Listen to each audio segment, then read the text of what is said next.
भाई साहब इतने सारे कमेंट कॉस्मिक हेवनली डीमन के नए एपिसोड को लेकर आओ। सच में आप लोग तो कमाल के हो। तो चलिए आज मैं फिर से लेकर हाजिर हूँ कॉस्मिक हेवनली डीमन के नए एपिसोड को। बाकी मैं हूँ राम और आप सभी का स्वागत है डिवाइन नरेटर के अनंत कहानियों में। चलिए शुरू करते हैं आज की यह बेहतरीन एपिसोड को। लास्ट एपिसोड में हमने देखा था जिन जब काउंट को मारने के लिए उसकी जगह पर पहुँचता है तो वो ऑलरेडी अधमरी हालत में था और स्वॉर्ड मेट्रॉन ने काउंट और जिन दोनों को धोखा दे दिया था। इसीलिए काउंट ने अपने एंड्रॉइड को फ्री विल देने के साथ साथ छोटी बच्ची को भी उसे सौंप दिया था। पर चूंकि वो खुद इन सब के बाद मारा गया था तो उसके एंड्रॉइड भी डिसाइड करती है वो भी बिना काउंट के अकेले इस दुनिया में नहीं रह सकती है। इसीलिए वो छोटी बच्ची से एक वादे को लेने के बाद उसकी आजादी को देने के बाद उसकी सेल्फ डिस्ट्रक्शन को रोक देती है। वहीं दूसरी तरफ कैप्टन सुंजा और रोबोट के साथ जिनका इंतजार कर ही रही थी तभी अचानक उस मून के ऊपर गवर्नमेंट भी आ चुका था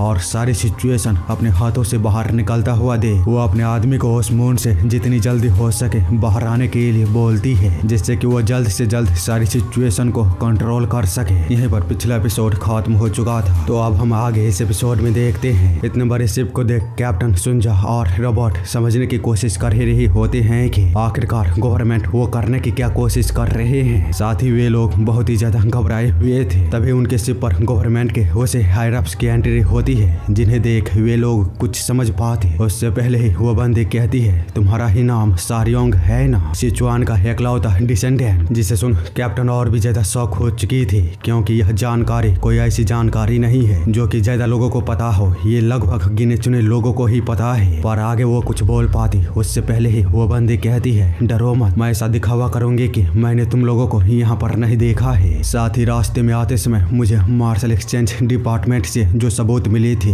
मैं उसे भी मिटा दूंगी। बदले में तुम्हें भी दिखावा करना होगा कि हमने एक दूसरे को नहीं देखा है। इतना बोलते हुए वो अपने हायर अप्स को रिपोर्ट करते हुए कहती है यह एक इमरजेंसी रिपोर्ट है N09 alpha droid disposal moon से। यहाँ पर अननोन वर्क की वजह से लगातार क्वांटम पावर प्लांट ओवरहीट होता हुआ जा रहा है। कंट्रोल सेंटर फेल हो चुका है और बड़े पैमाने पर ड्रॉइड रैम्पेज हो रहे हैं। कंट्रोल करना लगभग नामुमकिन है। इसीलिए मैं ऑपरेशन प्लान में अनुमति चाहती हूँ कुछ चेंजेस करने की और 6-8 ऑपरेशन प्लान की डिमांड करती हूँ। उसकी इस तरह की बातों को सुन रियोंग जब सुंजा से इसके बारे में पूछती है तो वो बताता है नहीं, नीचे सब कुछ ठीक है, सारे ड्रॉइड बंद कर दिए गए हैं। आगे हम जान पाते हैं उसके 6-8 ऑपरेशन प्लान का मतलब यह था कि सारी चीजें उस पर छोड़ दिया जाए और उस मून को पूरी तरह से तबाह कर दिया जाए, जिसके लिए उसे अपने हायर अप से परमिशन भी मिल जाती है। इसीलिए वो जैसे ही फायर बोलती है तो हम देख पाते हैं उसके उस बड़े से शिप से किसी तरह का लेजर सीधे उस मून को हिट करता है और उसके साथ हम देख पाते हैं एक छोटी सी चीज जमीन को फाड़ता हुआ सीधे उसके अंदर समा चुकी थी। वहीं वो खुद कैप्टन के शिप से जाते हुए उन्हें बताती है तुम्हारे पास केवल 5 मिनट है। इस तबाही से बचने के लिए तुम्हें अपने इस छोटे से शिप से लगभग आधे लाइट ईयर दूर जाना होगा, तो जल्दी करो और भागो। और ये लोग तो अभी भी शौक के मारे कंफ्यूज होते हैं। लेकिन उस बंदे के वहां से जाने के बाद रोबोट वो घबराते हुए कहती है वो बमबारी करने वाली है, वह ऑर्बिटल बमबार्ड से पूरे चंद्रमा को तबाह कर देगी। वहीं सुंजा बताता है उसने जो पहले फायर किया था वो लगातार चंद्रमा की कोर की ओर बढ़ता हुआ जा रहा है। अगर वो फटती है तो पूरा चंद्रमा अपनी जगह से गायब हो जाएगा। इसीलिए अब हमारे पास केवल 3 मिनट है, हमें भागना होगा। पर रियोंग उन दोनों की बातों पर ना ध्यान देते हुए अभी भी जिन का इंतजार करते हुए कुछ भी नहीं बोलते, जिस वजह से रोबोट घबराते हुए कहता है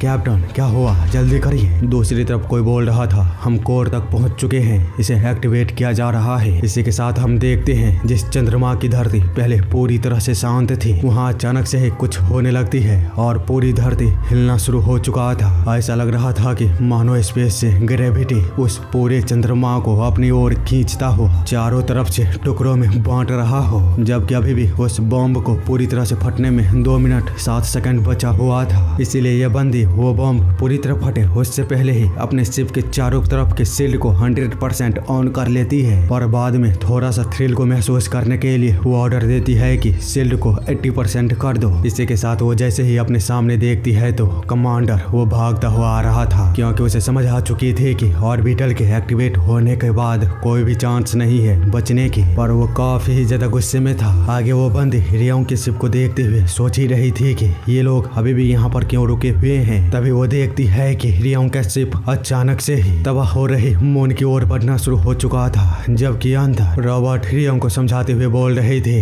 हम उसे बचा नहीं सकते, हमें यहाँ से भागना होगा। पर रियोंग नहीं मानती। वो तबाह हो रही चंद्रमा के चारों तरफ अपने शिप को घुमाता हुआ जिनको ढूंढना शुरू कर देती है, जिस वजह से सुंजा बताता है तापमान 3000 डिग्री से भी ऊपर जा चुका है। अगर अभी हम नहीं निकले तो हम सभी मारे जाएंगे। पर तभी उसे लाइफ का एक सिग्नल मिलता है और वो हैरानी में सोचता है, ये कैसे हो सकता है, इतने तापमान में भी कोई जिंदा कैसे बच सकता है। हम देखते हैं जिन छोटी बच्ची को संभालता हुआ अपने सामने किसी को देखते हुए कह रहा था, यह कितना अजीब है, ऐसा लग रहा है कि नर्क से यह आग और गर्मी बाहर निकल रही है। ऐसा महसूस हो रहा है मानो मेरा मौत अंततः मेरे पास पहुंच ही गई। लेकिन यह कितना दुर्भाग्यपूर्ण है। काश तुम कल आते, मैं खुशी खुशी तुम्हारे मुंह में चला जाता, पर आज नहीं। मैंने इस बच्ची को प्रोटेक्ट करने का वादा किया है, इसीलिए पीछे हट जाओ। बदले में मैं तुमसे एक वादा करता हूँ, जब यह बच्ची सुरक्षित हो जाएगी तो मैं खुद तुम्हें ढूंढ लूंगा। ये सब बोलता हुआ वो सीरियस हो ही रहा था, तभी एक आवाज आती है, तुम कर क्या रहे हो, जल्दी अंदर आओ। हम देखते हैं रियोंग अपने शिप को लेकर वहाँ पर पहुँच चुकी थी, जिसे कि ये बंदी भी देख रही थी और उसका सिस्टम उसे बता रहा था कोर को अब पूरी तरह से फटने में केवल 10 सेकंड बचा हुआ है। लेकिन वहाँ पर अभी भी जीवन का एक छोटा सा संकेत डिटेक्ट हुआ है, जिस पर वो बंदी कहती है, इन सब का अब कोई भी मतलब नहीं है। एक बार कोर जब पूरी तरह से फट जाएगा तो तापमान 6000 डिग्री से भी ऊपर होगी, और तब वहाँ पर अगर भगवान भी हुआ तो वो भी नहीं बच पाएगा। बस कितना बोलते ही हम दूसरी तरफ देखते हैं जिन शिप के अंदर तो चला गया था, लेकिन मेन कैबिन का दरवाजा वो अभी भी खुल नहीं रहा होता है, जिसके चलते रियोंग वो सुंजा को कहती है इसे जल्दी खोलने के लिए। पर सुंजा बताता है बाहर की तापमान बहुत ही ज्यादा अधिक है, हमारे शिप का सेल वो 93% तक तबाह हो चुकी है। अगर हमने मेन कैबिन के दरवाजे को खोला तो यह सेल पूरी तरह से तबाह हो जाएगी। ये सब बोलता हुआ वो जैसे ही टाइमर की ओर देखता है तो अब केवल 1 सेकंड बचा था, जिसके दूसरे ही पल हम देख पाते हैं वो मून पूरी तरह से उन लोगों के कुछ सोचने से पहले ही फट चुका था, और ऐसा लग रहा था कि मानो सारी चीजें अब खत्म हुई। लेकिन ऐसा बिल्कुल भी नहीं था। अगले सीन में हम देखते हैं वे सभी कहीं दूर से उस मून को फटता हुआ देख रहे थे, जबकि इस तरफ जिन उसकी जलती हुई बॉडी भी शांत हो चुकी थी, और अब उसके सामने कोई तो था जिसे देखते हुए वो बहुत ही ज्यादा सीरियस हो गया होता है। बाद में उससे कहता है, काफी समय बीत चुका है, मुझे आपसे दोबारा मिलने की उम्मीद नहीं थी। जिस पर कि वो मॉन्क बताता है, हमारा मिलना भाग्य में ही लिखा था, भले ही इसमें 2000 साल ही क्यों न लग गया हो। बस कितना बोलते ही हम पास्ट में किसी बेजान सी जगह को देखते हैं, जहाँ एक छोटी सी पहाड़ की गुफा के अंदर वो दोनों बैठे हुए थे, और मॉन्क बोल रहा था, अपना प्रश्न पूछिए। जिस पर जिन वो कहता है, आखिरकार आपको कैसे पता मेरे पास आपके लिए एक प्रश्न है। तो वो मॉन्क वो बताता है, यदि आपके पास मेरे लिए कोई प्रश्न नहीं होता तो आपके जैसे सम्मानित आत्मा मुझे यहाँ पर क्यों ढूंढने आता, जहाँ जीवन अपने किनारे पर पहुँच चुकी है। जो सुनता हुआ जिन वो कुछ भी नहीं बोलता है तो मॉन्क बताता है, आप थके हुए लगते हो, अनगिनत लाशों पर चलने के बाद अब आपके घुटने और पैरों में ठंड महसूस हो रही है। जिस पर जिन उससे पूछता है, क्या तुम मुझे जानते हो? मॉन्क बताता है, नहीं बिल्कुल भी नहीं, पर मैं बिना जाने भी बहुत कुछ देख सकता हूँ। हमें पता चलता है वो अपनी येलो सी आंखों से जिन के पूरे जीवन काल को देख पा रहा था, जहाँ जिन के सामने 2 चीजों को रखा गया था, एक सेब जो कि शांति का प्रतीक था, दूसरा खंजर जो कि तबाही का प्रतीक था, और उसे चारों तरफ से लोग घेरे हुए थे। वही जिन जो कि अभी चलना भी नहीं सीखा था, वो जैसे ही सेब को उठाने के लिए जाता है, वैसे ही एक पर्सन उस सेब को अपने पैरों से कुचल देता है, और अब जिन के पास केवल एक चॉइस थी, खंजर को उठाना, जिसे उठाते ही एक नया डीमन वो पैदा हुआ, और ना चाहते हुए भी वो सब कुछ किया जो कि उसे कभी भी नहीं करना था, जिसके चलते उसका असंतुष्टि वाली भूख वो कभी भी नहीं मिटी, और उसने अपने अस्तित्व को पूरी तरह से खो दिया। इन सारी चीजों को प्रेजेंट में जब मॉन्क जिनको बताता है तो वो कहता है, मैं शक्तिशाली हूँ, मैं अभी भी उन लाखों सरों को काट सकता हूँ जो कि मेरे खिलाफ उठेंगे। मॉन्क जिस पर कहता है, मैं जानता हूँ शक्तियों में आपसे ऊंचा कोई भी नहीं, लेकिन तब भी रक्त आपके भूख को नहीं मिटा सकते। जिन जो कि सुन फिर से खामोश हो चुका था और कुछ भी नहीं बोल पाता, इसीलिए मॉन्क उससे कहता है, चलिए मुझे आपके प्रश्न का जवाब देने दीजिए। यदि आप अपने इस उद्देश्यहीन जीवन को समाप्त भी करना चाहे तो इस युग में कोई भी नहीं है जो कि आपके लिए ये कर सके, केवल आपकी इच्छा ही है जो इसे रोक सकती है। तो जिन उसे बताता है, यदि आप बोल रहे हो मैं अपनी इच्छा से अपनी मौत चुन लूं तो ये गलत होगा। मेरा जीवन वो मेरा नहीं है, इसीलिए मौत भी मेरी नहीं होगी। उसके ऐसे जवाब को सुन मॉन्क वो थोड़ी देर के लिए शांत हो चुका था और कोई भी जवाब नहीं देता है तो जिन वहाँ से जाते हुए बोलता है, ऐसा लगता है कि इसका कोई उत्तर ही नहीं है। इतना बोलकर वो वहाँ से जा ही रहा था, तभी मॉन्क फिर से कहता है, मैं तुम्हें शांति दे सकता हूँ। जिन जो कि सुन जैसे ही उसकी तरफ देखता है तो मॉन्क बताता है, क्योंकि तुम ना तो जीवन चुन सकते हो और ना ही मौत को, तो मैं तुम्हें ऐसी जगह पर भेजूंगा जहाँ पर ना ही जीवन है और ना ही मौत। यह एक ऐसी नींद होगी जिससे तुम कभी भी नहीं जागने वाले अगर तुम्हारा भाग्य साथ नहीं दिया तो, पर अगर तुम्हारा भाग्य साथ दिया तो तुम्हारे पास एक विकल्प होगा। इसी के साथ हम वापस प्रेजेंट में आते हुए उसी समय को देखते हैं जब जिनकी बॉडी पूरी तरह आग में जल रही थी और मून के फटने में केवल कुछ सेकंड ही बचे हुए थे। उसी समय वहाँ पर मॉन्क आते हुए जिनसे कहता है, आप 2000 साल पहले से बिल्कुल ही अलग दिख रहे हो, यहाँ तक कि आपके पीठ पर छाया हुआ अंधकार भी हल्का पड़ चुका है और आपके आंखों में जीवन शक्ति दिख रही है। क्या आपको अपने जीवन में नया विकल्प मिला? तो जिन बताता है, नहीं, इसके बजाय वो गायब हो चुका है। हेवनली डीमन सेक्ट अंधकार से बाहर आ चुका है और अब वे सूरज को देख सकते हैं, जिसके चलते मेरे जीवन का एकमात्र विकल्प भी खत्म हो चुका है। सही शब्दों में कहूँ तो मेरा जीवन पूरी तरह से अर्थहीन हो चुका है। जो सुन मॉन्क कहता है, तो फिर आप अभी भी जिंदा क्यों हो? यदि आप इस गर्मी को गले लगाते हो तो आप पूरी तरह राख में बदल जाओगे और अंततः शून्यता में विलीन हो जाओगे। हालांकि तब भी आप अभी भी जीवन को हठी बनकर अपने गले लगाए हुए हो। जिन बताता है,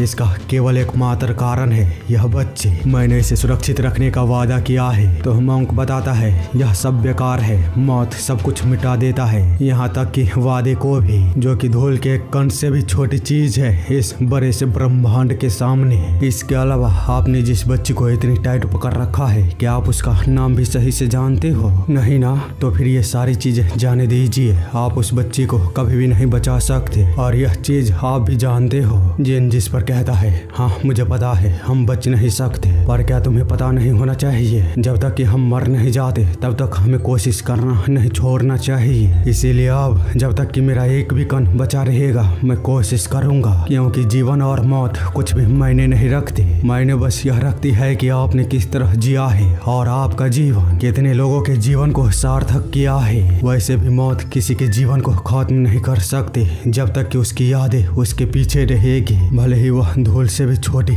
कण क्यों न हो। हमेशा जीवन मौत को पार करता रहेगा। मॉन्क जिनकी ऐसी बातों को सुन थोड़ी देर के लिए पूरी तरह से स्तब्ध हो चुका था। बाद में उसके सामने अपने सर को झुकाते हुए कहता है, जीवन और मौत अनंत काल से साथ चलते आए हैं और हमेशा अनंत काल के लिए ऐसे ही साथ चलते रहेंगे। फर्क नहीं पड़ता वे किस काल में हैं, हमेशा वे अपनी सीमा को पार करते रहेंगे। उसके इतना बोलते ही हम देख पाते हैं उसके शिव के साथ कुछ तो होना शुरू हो चुका था, जिसको देखता हुआ गवर्नमेंट के उस लड़की की भी हालत खराब हो चुकी थी, क्योंकि देखने से ऐसा महसूस हो रहा था मानो उस चंद्रमा के आसमान से किसी देवता का आगमन हो रहा है और वहाँ के नर्क के आग और गर्मी को चुटकियों में अपने अंदर समाते हुए पूरे ब्रह्मांड के बीच ही उस भयानक प्रलय को पूरी तरह से शांत कर दिया हो। बाद में उसकी बची हुई एनर्जी को ब्रह्मांड के दूर किसी कोने में इस तरह फेंक दिया हो जैसे मानो बिग बैंग से निकली हुई एनर्जी। इतने खतरनाक नजारे को अपने सामने देखता हुआ ये बंदी कहती है, नहीं ऐसा होना बिल्कुल भी असंभव है। दूसरी तरफ रियांग वो तो बेचारे कुछ भी नहीं बोल पाते और शौक के मारे केवल जिनको देख रही थी, जिसका बाल ऐसे भयानक पावर का यूज करने के चलते पूरी तरह से व्हाइट हो चुका था। साथ ही वो अभी भी स्पेस में फ्लोट कर रहा होता है। थोड़े समय बाद सारी चीजें जब शांत होती है तो सुंजा शिव की जांच करते हुए रियांग को बताते हुए कहता है, हमारे शिव की हानि बहुत ही ज्यादा अधिक है, इसे रिपेयर करने के लिए हमें बहुत ही अधिक पैसों की जरूरत है। पर रियांग और रॉबर्ट उसकी बातों पर ना ध्यान देते हुए अभी अभी उन्होंने जो देखा उस पर वे लोग बात कर ही रहे थे। तभी वहाँ पर इस बंदे की दोबारा एंट्री होती है और आते ही वो उन लोगों से कहती है, बॉयज की टांग तुम लोगों ने अभी अभी किया क्या? रियांग बताती है, ये हम नहीं थे। इतना बोलते हुए वो उसे अपने पीछे देखने के लिए इशारा करती है, जिस वजह से वो बंदी जब अपने पीछे देखती है तो वहाँ पर जिन वो दबाकर अपने खाने को चबा रहा था। जो देखता हुआ वो बंदी जब उसकी इंटरनल एनर्जी को एक अजीब से चेहरे के साथ चेक करने की कोशिश करती है तो उसकी सिस्टम उसे बताती है, डाटाबेस में पंजीकरण न होने के कारण वेरिफिकेशन इम्पॉसिबल है। है, साथ ही उसके अंदर कोई भी इंटरनल एनर्जी ड्राइव स्थापित नहीं किया गया है। वो बंदी जो जानकर पूरी तरह से पागल हो चुकी थी और जिन पर चिल्लाते हुए कहती है, ये कैसे हो सकता है, तू है कौन और ये कैसे किया तूने। ये सब बोलता हुआ वो एकदम से ही शांत हो चुकी थी, क्योंकि जिन वो अपने खाने को छोड़ बिल्कुल ही सीरियस मोड में उसकी ओर देखना शुरू कर देता है। ऐसा लग रहा था उसकी आंखों में देखते हुए कि मानो वो उस बंदी को यहीं पर खत्म कर देगा, पर ऐसा बिल्कुल भी नहीं था। वो बड़ी प्यार से कहता है, तुम हो कौन। वो बंदी जिस पर बिना किसी रेजिस्टेंस के अपना नाम, सेक्स और एज के साथ साथ अपनी पूरी बायोडाटा को बताते हुए कहती है, मैं गवर्नमेंट के स्पेशल सेफ्टी डिपार्टमेंट का एक एजेंट हूँ। साथ ही वो सोच रही थी मैं अचानक ही ये सब क्या बकने लगी हूँ, पर फिर भी वो खुद को नहीं रोक पाती और आगे अपने पर्सनल लाइफ के बारे में बताते हुए कहती है, मैंने 4 लोगों को डेट किया है, जिसमें कि 3 लोगों से मैंने ब्रेकअप किया और एक ने मुझे छोड़ दिया। इसके अलावा मैंने कभी भी चुंबन नहीं किया है, क्योंकि मैं शारीरिक संपर्क के प्रशंसक नहीं हूँ। हालांकि सही कहूँ तो ये मुझे पसंद है। इसके अलावा मुझे रात के समय पूरी लाइट बंद करके अकेले सीक्रेट में, अरे यार चलो आगे की जानकारी सीक्रेट ही रहने देते हैं। बस इतना समझो, जिनके एक नजर देखने मात्र से ही उस बंदी ने अपनी पूरी कुंडली खुले किताब की तरह उसके सामने परोस दिया है। इसीलिए जिन उससे पूछता है, क्या तुम ही थी जिसने कि उस एक्सप्लोजन को किया था। वो बंदी बताती है, हाँ मैं बस अपने ऑर्डर को फॉलो कर रही थी। मुझे ऑर्डर मिला था कि सबसे पहले किसी भी प्रॉब्लम से बचने के लिए आयरन गैंग प्रोजेक्ट को कवर करना होगा, क्योंकि गवर्नमेंट के अंदर सभी फैक्शन एक दूसरे को कंट्रोल में रखते हैं, जिस वजह से उन्हें डर था अगर ये प्रोजेक्ट सभी के सामने आता है तो गवर्नमेंट के अंदर ही सभी फैक्शनों के बीच गृह युद्ध शुरू हो जाएगा और यह सरकार को हिला देगी। साथ ही वो अपने अंदर सोच रही थी, मैं अब अपनी सीक्रेट भी उसे बताने लगी हूँ, ये सब हो क्या रहा है। जबकि दूसरी तरफ जिन वो कहता है, मुझे इन सारी चीजों की कोई परवाह नहीं है, तुम्हारे उस काम के चलते इन बच्चों को बहुत ही ज्यादा नुकसान हुआ है, तो इसकी जिम्मेदारी लो और सारी चीजों को पहले की तरह ठीक करो। वही छोटे बच्चे उसकी जब जांच करते हैं तो पता चलता है कि वो बस साधारण बेहोशी में है, इसीलिए चिंता करने की कोई भी आवश्यकता नहीं है। जो सुन जिन को राहत मिलती है और वह चैन की सांस लेता है। दूसरी तरफ यह बंदी एथीना, वो तो अभी भी शौक के मारे चिल्ला रही होती है, वह इसकी टांग, यह बंदा इस पूरे ब्रह्मांड में है कौन और वो आया कहाँ से है। रियांग बताती है, खुद से ही जाकर उससे पूछो, मुझे नहीं पता। वैसे भी तुम गवर्नमेंट के स्पेशल सेफ्टी डिपार्टमेंट के एक एजेंट हो, जिसके बारे में मैंने इससे पहले कभी भी नहीं सुना, पर यह काफी प्रभावित लगता है। हालांकि मुझे एक बात बताओ, तुम एक ही समय पर शारीरिक संपर्क को पसंद के साथ साथ नापसंद कैसे कर सकती हो। तुम्हें क्या यह अजीब नहीं लगता। जिस पर क्या थी ना, वो चिल्लाते हुए कहती है, अपनी यह बकवास बंद करो और एक बात ध्यान रखना, आज तुम लोगों ने जो कुछ भी सुना उसमें से एक भी चीज यदि दुनिया के सामने आई तो। रियांग पूछती है, हाँ तो क्या। वो बताती है, तब मैं तुम लोगों को। इतना बोलते हुए वो एकदम से ही शांत हो चुकी थी, क्योंकि अब उसके पीछे जिन आ चुका था और एक अजीब सी नजरों से उसे देख रहा होता है, जिस वजह से वह डर के मारे कुछ भी नहीं बोल पाती और चुपचाप थोड़े समय बाद तुरंत ही अपने शिप को लेकर वहां से चली जाती है, जिसे कि रियांग और जिन दोनों ही एक साथ देख रहे थे। वहीं दूर से एथीना भी उन लोगों के शिप को खामोशी से देख रही थी और अभी भी सदमे में वह जिन के बारे में सोचते हुए कह रही होती है, आखिरकार वह बंदा आया कहाँ से है। जबकि इधर इन लोगों को सुंजा बताती है, हमारी शिप जाने के लिए पूरी तरह से रेडी है, साथ ही खराब हुए कंपोनेंट भी नए के साथ बदल दिया गया है, तो क्या अब हम चले। पर रियांग उनकी बातों पर ना ध्यान देते हुए जिन को देखते हुए उससे जब पूछती है, क्या अभी भी कोई चीज बाकी है, तो जिन वो कुछ भी नहीं बोलता और बस ब्रह्मांड के अनंत गहराइयों में चुपचाप देख रहा होता है। इसीलिए रियांग बिना उस पर कोई जोर डाले उससे पूछती है, क्या तुम्हारा ये नया लोग तुम्हें पसंद है। जिस पर जिन वो कहता है, तुम्हें बताओ। तो वो बताती है, ये लोग मुझे बिल्कुल भी पसंद नहीं है, ऐसा लग रहा है कि मानो तुम जबरदस्ती कूल बनने की कोशिश कर रहे हो। जिन बताता है, हाँ सही कहा, मुझे भी ये पसंद नहीं है। आगे हम देखते हैं वे लोग जिनको एक जगह पर बैठाकर फिर से उसके बालों को काट छटाई करते हुए फिर से ब्लैक बना देते हैं। वह कहीं दूर ब्रह्मांड की गहराइयों में हेवनली डीमन सेक्ट के डिस्ट्रिक्ट 32 को देखते हैं, जहाँ पर कि यह बंदा अभी भी स्वॉर्ड मेटरॉन की बातों को याद करता हुआ बहुत ही बड़ी सोच में डूबा हुआ था, जिसने कि उसे बताई थी उस आदमी को 2000 साल पहले माउंट टाई में सील किया गया था। उसने अपना नाम लिमोक जिन बताया है और वो खुद को हेवनली डिवन सेक्ट से रिलेटेड मानता है। इन सारी चीजों को याद करता हुआ रिचुआक प्रेजेंट में बहुत ही बड़ी सोच में पड़ गया था और तुरंत ही अपने किसी हायर अप्स को रिपोर्ट करते हुए बोलता है, प्लीज इसकी कंफर्मेशन करिए कि हमारे सेक्ट से कोई 2000 साल पहले अपनी मर्जी से पृथ्वी पर धरती के नीचे टाइम माउंट में खुद को सील कर दिया था। उसका नाम लिमोक जीन है और वो खुद को हेवनली डिवन सेक्ट से होने का दावा करता है। हम देखते हैं उसकी रिपोर्ट के मिलते ही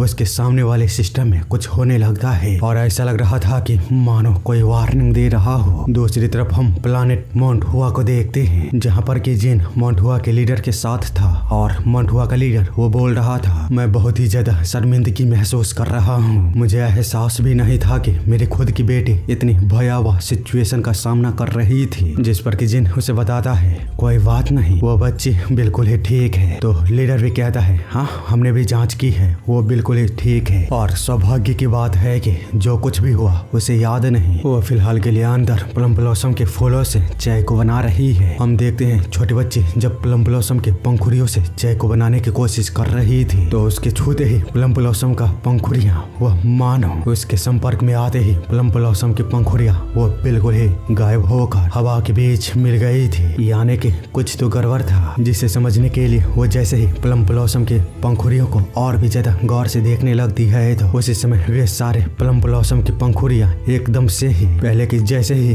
गायब होता हुआ हवा के बीच मिल चुकी थी, जिसे लेकर वो काफी ज्यादा हैरान थी और समझने की कोशिश कर रही होती है कि आखिरकार ये सब हो क्या रहा है। वहीं हम इधर इन दोनों को देखते हैं जहाँ पर कि लीडर कहता है, भले ही इतनी बड़ी घटना घट चुकी है पर फिर भी माउंट हुआ इस घटना से अनभिज्ञ रहने की नाटक करेगी, क्योंकि मेरे पास कुछ ऐसी चीजें हैं जिसे मैं अपने दिल के अंदर संजो कर ही रखना चाहूंगा। हालांकि इसके साथ साथ मैं शर्म और रिग्रेट को भी अपने सीने में दबाए रखूंगा, जिसका सामना मुझे हर रोज करना पड़ेगा। जिस पर कि कहता है, ये शर्मनाक नहीं है, अपने बच्चे को सुरक्षित रखना ये माता पिता के कर्तव्य होते हैं। लीडर जो कि सुन जिनकी ओर देखते हुए कुछ भी नहीं बोल पाता, लेकिन अंदर ही अंदर वो सोच रहा होता है, पहले उसे देखने से ऐसा लगता था मानो वो कोई विशाल व्यक्ति हो, पर अब वो एकदम ही अलग व्यक्ति लगता है। वो ये सब सोच ही रहा था तभी जिन वहाँ से जाते हुए उसे बताता है, एक बार डॉन ब्रेक हो जाएगा तो हम यहाँ से चले जाएंगे, तो चलिए एक दूसरे को भूल जाते हैं। जिस पर कि लीडर वो फिर से कुछ भी नहीं कह पाता और खामोशी में जिनको वहाँ से जाते हुए देख उसके पीछे से उसके सम्मान में ग्रीटिंग पेश करता है। अगले सीन में हम रियांग को देखते हैं जो कि आईने के सामने बैठी हुई काफी ही ज्यादा गंभीर सोच में डूबी हुई होती है। साथ ही वो अपने कटे हुए हाथों को भी एनालाइज कर ही रही थी, तभी उसके कमरे का दरवाजा खुलता है और जिन वहाँ पर आते हुए कहता है, क्या मैं अंदर आ सकता हूँ? रियांग जिस पर की कहती है, अरे यार तुम पहले से ही अंदर हो तो अब तुम्हें ये सवाल पूछने की कोई आवश्यकता नहीं है। तो जिन उसे बताता है, माफ करना, मैं जैसे ही इसके पास आया तो दरवाजा ऑटोमेटिक खुल गया है, मैं वापस बाहर जाकर तुमसे पूछता हूँ। रियांग जो देख कहती है, रहने दो। बाद में हम उन दोनों को टेरेस पर देखते हैं जहाँ पर कि वे लोग आपस में बात करते हुए कहते हैं, वैसे तुम मेरे कमरे में क्यों आए थे? जिन बताता है, सिचुआन टैंक क्लैन के साथ क्या हुआ। जो कि सुन रियांग पहले तो काफी ही ज्यादा हैरान होती है, बाद में उसे बताते हुए कहती है, वह खत्म हो चुका है, मेरे सिवाय वहाँ पर कोई भी नहीं बचा। इससे आगे मैं तुम्हें कुछ भी नहीं बता सकती हूँ, तो प्लीज इसके बारे में मत पूछना। पर जिन उसके बातों पर ना ध्यान देते हुए उससे कहता है, क्या तुम उसका बदला लेना चाहती हो? रियांग जो सुन फिर से हैरान हो चुकी थी। वहीं जिन वो आगे बताते हुए कहता है, यह एक बेकार प्रयास होगा, हालांकि यदि तुम चाहो तो मैं तुम्हारी मदद कर सकता हूँ। जिस पर रियांग उससे पूछती है, क्या सही में तुम बेकार सी चीज के लिए आखिरकार ऐसा क्यों ही करोगे? जिन बताता है, क्योंकि जिंदगी वैल्यू रखती है, इसीलिए यदि तुम अपने नई लाइफ को शुरू करना चाहते हो तो सबसे पहले तुम्हें अपने बदले को पूरा करना होगा। रियांग बताती है, तुम्हारे इस अच्छी भावना के मैं सम्मान करती हूँ, पर फिर भी इसे स्वीकार करना मेरे लिए थोड़ा सा कठिन है। मैं जानती हूँ तुम स्ट्रांग हो, तब भी हम इतने करीब नहीं हैं जो तुम इसे साझा कर सको। मैं अपने मामले खुद संभाल लूंगी। जिन उसकी इस तरह की बातों को सुन उसे बताता है, नहीं तुम गलत हो, हम करीब हैं। जब मैं इस नई दुनिया में पर जन्म लिया तो तुम ही लोग थे जिसे मैं जानता था, पर फिर भी यदि तुम इससे संतुष्ट नहीं हो तो मैं अपने अतीत से पूरी तरह रिलेशन को पीछे खींच लूंगा, क्योंकि टैंग क्लैन का मुझ पर बहुत ही बड़ा कर्ज है। अतीत से यदि मैं किसी भी नाम को याद रखना चाहूंगा तो वो टैंग चुनवो है। उस समय भले ही मैं इसे स्वीकार नहीं कर सकता था, लेकिन वो तब भी एकमात्र ऐसा पर्सन था जिसने कि मुझे दोस्त कहने की हिम्मत की। उस समय पर वह टैंग क्लैन का यंग मास्टर था। उसका कर्ज जीवन भर मुझ पर रहेगा। रियोंग जिस पर कहती है, ये मेरे 100 पीढ़ियों के भी पहले की बात है। मेरे परदादाओं के उस समय के कर्ज को इस समय पर लेना बहुत समय बीत चुका है, इसके बारे में भूल जाओ। अब यह कोई भी मायने नहीं रखते। तो जिन उसे बताता है बदला अपना ब्लेड नहीं चुनता, वो बस अपने लक्ष्य तक पहुंचने के लिए जो भी आवश्यक साधन है उसका उपयोग करता है, चाहे फिर वो साधन उसके खुद के दिल को ही छेद करके बाहर क्यों न निकलता हो। इसीलिए यदि मैं तुम्हें खुद को मूर्ख बनाने से नहीं रोक सकता हूँ तो कम से कम मैं खुद तुम्हारे लिए ब्लेड बन जाऊंगा। रियोंग जो कि सुनता हुआ कुछ भी नहीं बोलती है तो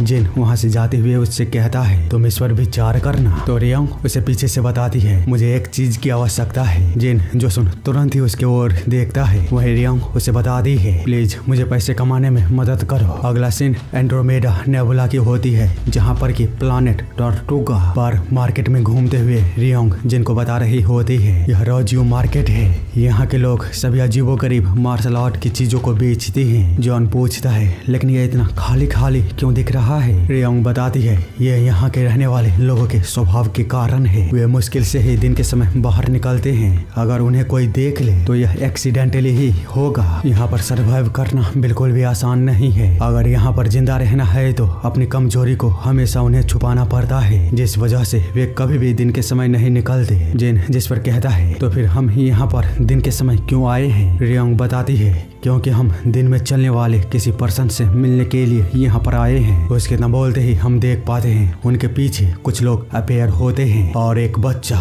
वो कहता है, सारियोंग तो तुम ही हो। मुझे यकीन नहीं हो रहा है कि तुम अपनी जिंदगी से इतनी जल्दी थक चुकी हो। रियोंग जिस पर कहती है, अरे यार तुम तो अभी भी पहले की जैसे ही दिख रही हो। क्या अब तुम्हें मेरी बातों पर यकीन हुआ? मैंने जो तुमसे पहले कहा था, तुम्हारा ग्रोथ प्लेट हो रुक चुका है। जिस पर कि वो बच्ची कहती है, तुम पागल हो, ऐसा लगता है कि तुम सच में मरना चाहती हो। रियोंग बताती है, तुम्हारी ये बात करने का लहजा 7 साल बाद भी नहीं बदला। हम इतने दिनों बाद मिले, तुम्हें अच्छे से हमारा स्वागत करना चाहिए था। इतना बोलते हुए वो जिन से कहती है, वो भले ही बच्ची दिख रही है पर उसकी उम्र बहुत ही ज्यादा है। पहले वो बहुत ही ज्यादा प्यारी हुआ करती थी, लेकिन जब से उसकी लंबाई बढ़ना बंद हो गया तब से एकदम से ही वो खरोश बन चुकी है। पर हम काफी ज्यादा करीब हैं। तो वो बच्ची कहती है, अपनी ये बकवास करना बंद करो, ऐसा बिल्कुल भी नहीं है। जिन जिस पर कहता है, सही कहा, मुझे भी देखने से ऐसा बिल्कुल भी नहीं लगता। तो रियोंग वो बताती है, ऐसा बिल्कुल भी नहीं है, वो बस बेवकूफ है इसीलिए ऐसा बोल रही है। यहाँ तक कि मैंने उसकी फैमिली से फैंटम डीमन स्वॉर्ड नामक एक टेक्निक भी उधार ली थी। तो बताओ क्या अब हम करीब नहीं है? जिस पर रियोंग कहती है, ओह तो ऐसी बात है, तो फिर तुमने उस टेक्निक के साथ किया क्या? वो बताती है, मैंने उसे बेच दिया। तुम्हें क्या लगता है आखिरकार डेविल नाम मुझे कैसे मिला होगा? जो सुन वहाँ उस पूरी जगह पर एक बड़ी सी खामोशी छा चुकी थी। वहीं वो बच्ची कहती है, क्या तुमने उसे बेच दिया? तुम बिल्कुल ही पागल हो। रियोंग जिस पर कहती है, रुक जाओ थोड़ा आराम से, मैं तुम्हें यहाँ पर उस फैंटम स्वॉर्ड से कहीं अधिक गुना ज्यादा वैल्यूएबल चीज को तुम्हें लौटा कर उस कीमत को चुकाने के लिए आई हूँ। तो वो बच्ची कहती है, अपनी ये बकवास करना बंद करो। वह फैंटम डीमन स्वॉर्ड टेक्निक प्राचीन खजाना था, उससे अधिक मूल्यवान चीज तुम्हारे पास कैसे हो सकता है? अगर है तो इसे बाहर निकालो। रियोंग जिस पर जिन को आगे करता हुआ कहती है, ये रहा। वही जिन भी अपने आप को इस तरह अचानक आगे आता हुआ देख हैरान था। वही वो बच्ची कहती है, तुम बेवकूफ कहीं की। दूसरी तरफ रियोंग वो जिन से कहती है, तुमने पहले मुझसे कहा था तुम मुझे पैसे कमाने में मदद करोगे। जो सुन जिन वो बेचारा कुछ भी नहीं बोल पाता, क्योंकि उसे इस तरह की चीजों की बिल्कुल भी एक्सपेक्टेशन नहीं थी। वहीं इधर ये बच्ची अभी भी परेशान कुछ भी नहीं सोच पा रही थी। बाद में वे लोग कुछ बातें करते हैं और हम सीधे अगले सीन में देखते हैं वो बच्ची उन दोनों को अपने साथ अपने हाउस में लेकर आ चुकी थी, जहाँ पर वो रियोंग को बताती है है, मैं तुम लोगों को यहाँ पर इसलिए नहीं लाई हूँ क्योंकि मैं तुम पर भरोसा करती हूँ, बल्कि मैं तुम्हें यहाँ पर इसलिए लाई हूँ क्योंकि तुम्हें मारने से पहले मुझे अपने फादर की परमिशन की आवश्यकता होगी। जो सुनता हुआ रियांग वो जिन को बताती है वह बस बकवास कर रही है, असलियत में वो मुझे काफी पसंद करती है। पर जिन वो उसकी बातों पर ना ध्यान देते हुए उससे पूछता है भाई इसकी टांग ये जगह है क्या। तो रियांग उसे बताती है यह टॉर्टुगा को कंट्रोल करने वाले 3 फैक्शनों में से एक ट्राइड का हेडक्वार्टर है। जो कि सुन जिन कहता है ओह तो ऐसी बात है, ठीक है मुझे बताओ कि अब क्या करना होगा मुझे। वो बताती है ये आसान है, तुम्हें बस सबसे ऊंचे दाम में बिकना है। ऐसे ही बात करते हुए वे लोग किसी दूसरी जगह पर पहुंच चुके थे जहाँ पर के एक बड़े से सिंहासन पर कोई बैठा हुआ उन्हें देख कहता है ये बहुत ही ज्यादा शर्मनाक है सारियांग, भले ही मैं तुम्हारा कितना भी ख्याल रख लूं पर मैं त्रिदेवों के नियमों के खिलाफ नहीं जा सकता। तुमने अपने फैक्शन को धोखा दिया और हमारे प्राचीन खजाने को चुरा लिया, तुम्हें पता है ना इसकी कीमत मौत है। वो बच्ची जो कि सुन कहती है देखा मैंने तुमसे कहा था अब तुम मरने वाली हो। पर रियांग उसकी बातों पर ना ध्यान देते हुए उस बंदे से कहती है मैंने उसे चुराया नहीं बस उधार ली थी और अब मैं उसे चुकाने के लिए वापस आई हूँ। तो वो बंदा कहता है भले ही तुम फैंटम स्वॉर्ड टेक्निक को वापस लेकर आ चुकी हो पर तुम्हें पता है ना इसकी ब्याज भी लगता है। जिस पर कि रियांग जिनको फिर से आगे करते हुए कहती है हाँ मैं बिल्कुल जानती हूँ, आप चिंता मत करिए। उसे इस तरह देख वो बच्ची कहती है अब नाटक करना बंद करो और बस अपने गर्दन को आगे करो, मैं जल्दी और दर्द रहित इसे बना दूंगी। जिस पर उसके फादर कहते हैं शांत हो जाओ और उसे आगे बताने दो। जो सुन वो बच्ची काफी ज्यादा गुस्से में अपने फादर से कहती है फादर अगर आपने उसे फिर से छोड़ दिया तो आप मुझे बहुत ही ज्यादा निराश करोगे। तो वह बंदा बताता है रिश्ता भले ही कितना ही गहरा क्यों ना हो वो कभी भी कानून से ऊपर नहीं जा सकता, इसीलिए अगर उसने कीमत को नहीं चुकाया तो निश्चित रूप से उसकी मौत होगी। उन दोनों को इस तरह बात करता हुआ देख रियांग वो बोलती है आप लोग काफी ही ज्यादा चिंता करते हो। इतना बोलते हुए वह जिन से कहती है क्या तुमने पहले कभी भी फैंटम डीमन स्वॉर्ड नामक किसी टेक्निक के बारे में सुना है, यह तुम्हारे ही समय का होगा। जिन बताता है पता नहीं मैंने कभी भी इसके बारे में पहले नहीं सुना है, अगर सही में वो मेरे समय का है तो जरूर वह 3rd रेट का होगा। रियांग जो कि सुन कहती है बहुत बढ़िया चलो अब उन्हें कुछ दिखाओ। जिन जिस पर कहता है अब मैं उन्हें क्या दिखाऊं। रियांग बताती है अपने मार्शल आर्ट और क्या, और हाँ ध्यान रखना सबसे कमजोर वाला दिखाना, उसकी कीमत भी जरूर उससे ऊपर ही होगी। वो इसकी ऐसी बातों को सुन ये बच्ची तो अभी भी कंफ्यूज होती है कि आखिरकार वो किस बारे में बात कर रही है। वहीं रियांग वो आगे बताते हुए कहती है चलो अब जल्दी करो और सबसे कमजोर और सबसे प्रभावशाली टेक्निक को उन्हें दिखाना जिसमें तुम मास्टरी हासिल की होगी। जेन जिस पर कहता है चलो ठीक है सबसे कमजोर वाला। इसी के साथ वो अपने फिस्ट को आगे कर देता है जिससे कि कुछ भी नहीं होता और वे सब के सब हक्के बक्के होकर उसे ही देख रहे थे। बाद में रियांग कहती है तुम ये कर क्या रहे हो, क्या यह किसी तरह का सीक्रेट टेक्निक है। जिन बताता है नहीं यह सिंगल मोशन फिस्ट स्ट्राइक है जिसे कि मैंने 1 साल की उम्र में मास्टरी हासिल की थी। तो रियांग कहती है क्या तुम्हें इसे थोड़ा सा ज्यादा स्ट्रॉन्ग कुछ दिखाना होगा। वो बताता है यह काफी होगा, भले ही इसकी डिफेंस पावर वो कमजोर है लेकिन इसकी ऑफेंस पावर वह बेहद ही ज्यादा अधिक है। जो कि सुन रियांग कहती है क्या वाकई में, ठीक है तो फिर इसे अच्छे से करना। जिन जिस पर कहता है क्या यहीं पे। रियांग जिस पर उस बंदे से पूछती है सर क्या यह जगह ठीक रहेगी। जो सुन वो बच्ची कहती है अब तुम किस तरह की नाटक को करने वाली हो। वह उसका फादर बताता है कोई दिक्कत नहीं है तुम्हें जो करना है करो। इतना बोलते हुए उसके दूसरे ही पल उसकी आंखें वो बाहर आ चुकी थी क्योंकि भाई साहब जिन ने कुछ अलग ही चीज को कर दिया था। उसने उस बंदे के बात को खत्म होने के तुरंत बाद ही अपने स्ट्राइक को कर दिया था और उसके पीछे वाले पूरे दीवार को फाड़ता हुआ हवा में फ्लोट करता हुआ कई सारे सिलेंडरों को भी तबाह कर दिया होता है बस अपने मामूली से अटैक से, जिसे देखता हुआ ये लोग बिल्कुल भी एक्सपेक्ट नहीं किए थे कि ऐसा कुछ भी होने वाला है। वहीं जिन वो कहता है माफ करना मैंने इसे कंट्रोल करने की पूरी कोशिश की थी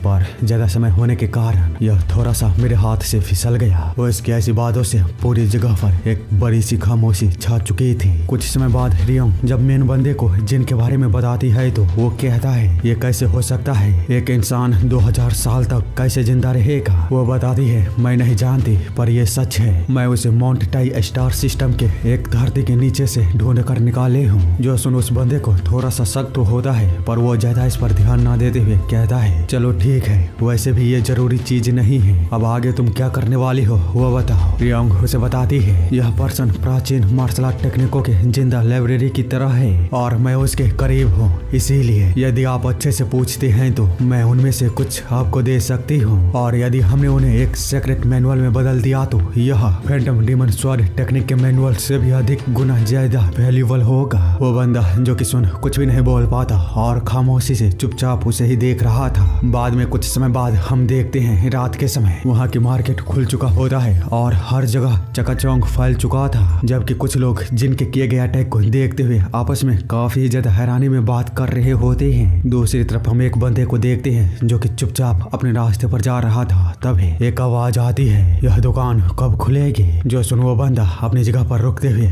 पीछे देख कहता है, क्या तुम मुझसे बात कर रहे हो? हम देखते हैं वहाँ पर जिन बैठा हुआ था और उससे कहता है, क्या तुम्हें यहाँ पर अपने सिवाय कोई और दिख रहा है? तो वो बंदा कहता है, क्या तुम मुझसे लड़ाई करना चाहते हो? जो सुन जिन उससे बताता है, आराम से बच्चे, तुम्हें मुझसे डरने की कोई आवश्यकता नहीं है, तुम बस मुझे मरे हुए दादाजी की तरह समझो और आराम से जवाब दो। पर वो बंदा जिनके दादाजी और बच्चे वाली बात को सुन बहुत ही ज्यादा भड़क चुका था और तुरंत ही अपने स्वॉर्ड को बाहर निकालते हुए कहता है, तो तुमने लड़ाई को चुना है। उसे इस तरह देख जिन वो बस हल्का सा सीरियस होता है और वो बंदा पूरी तरह से हैरान हो चुका था क्योंकि वह अपना स्वॉर्ड इससे पहले चला पाता, उससे पहले ही उसका स्वॉर्ड जिन उसके हाथों से छीनकर टेबल पर रख दिया था। बाद में वो फिर से अपने प्यारे चेहरे को बनाता हुआ उसके स्वॉर्ड को वापस करते हुए कहता है, चिंता मत करो, मैं तुम्हें ये वापस कर दूंगा, तुम बस मेरे सवाल का जवाब दो, ये दुकान कब खुलेगी? पर वो बंदा जिनकी ऐसी हरकत से और भी ज्यादा भड़क चुका होता है और अपने पंजे के साथ उस पर अटैक करते हुए कहता है, अब मरो। लेकिन उसके हाथ जिनके पास पहुंचने से पहले ही रुक चुके थे। वह देखता है जिनके चारों तरफ एक शील्ड जैसा कुछ तो था जो कि जिनको तो प्रोटेक्ट कर ही रहा था, साथ ही उसके खुद के हाथ भी उस बैरियर से टकराने के कारण पूरी तरह से चकनाचूर हो चुकी थी, जिस वजह से वह एक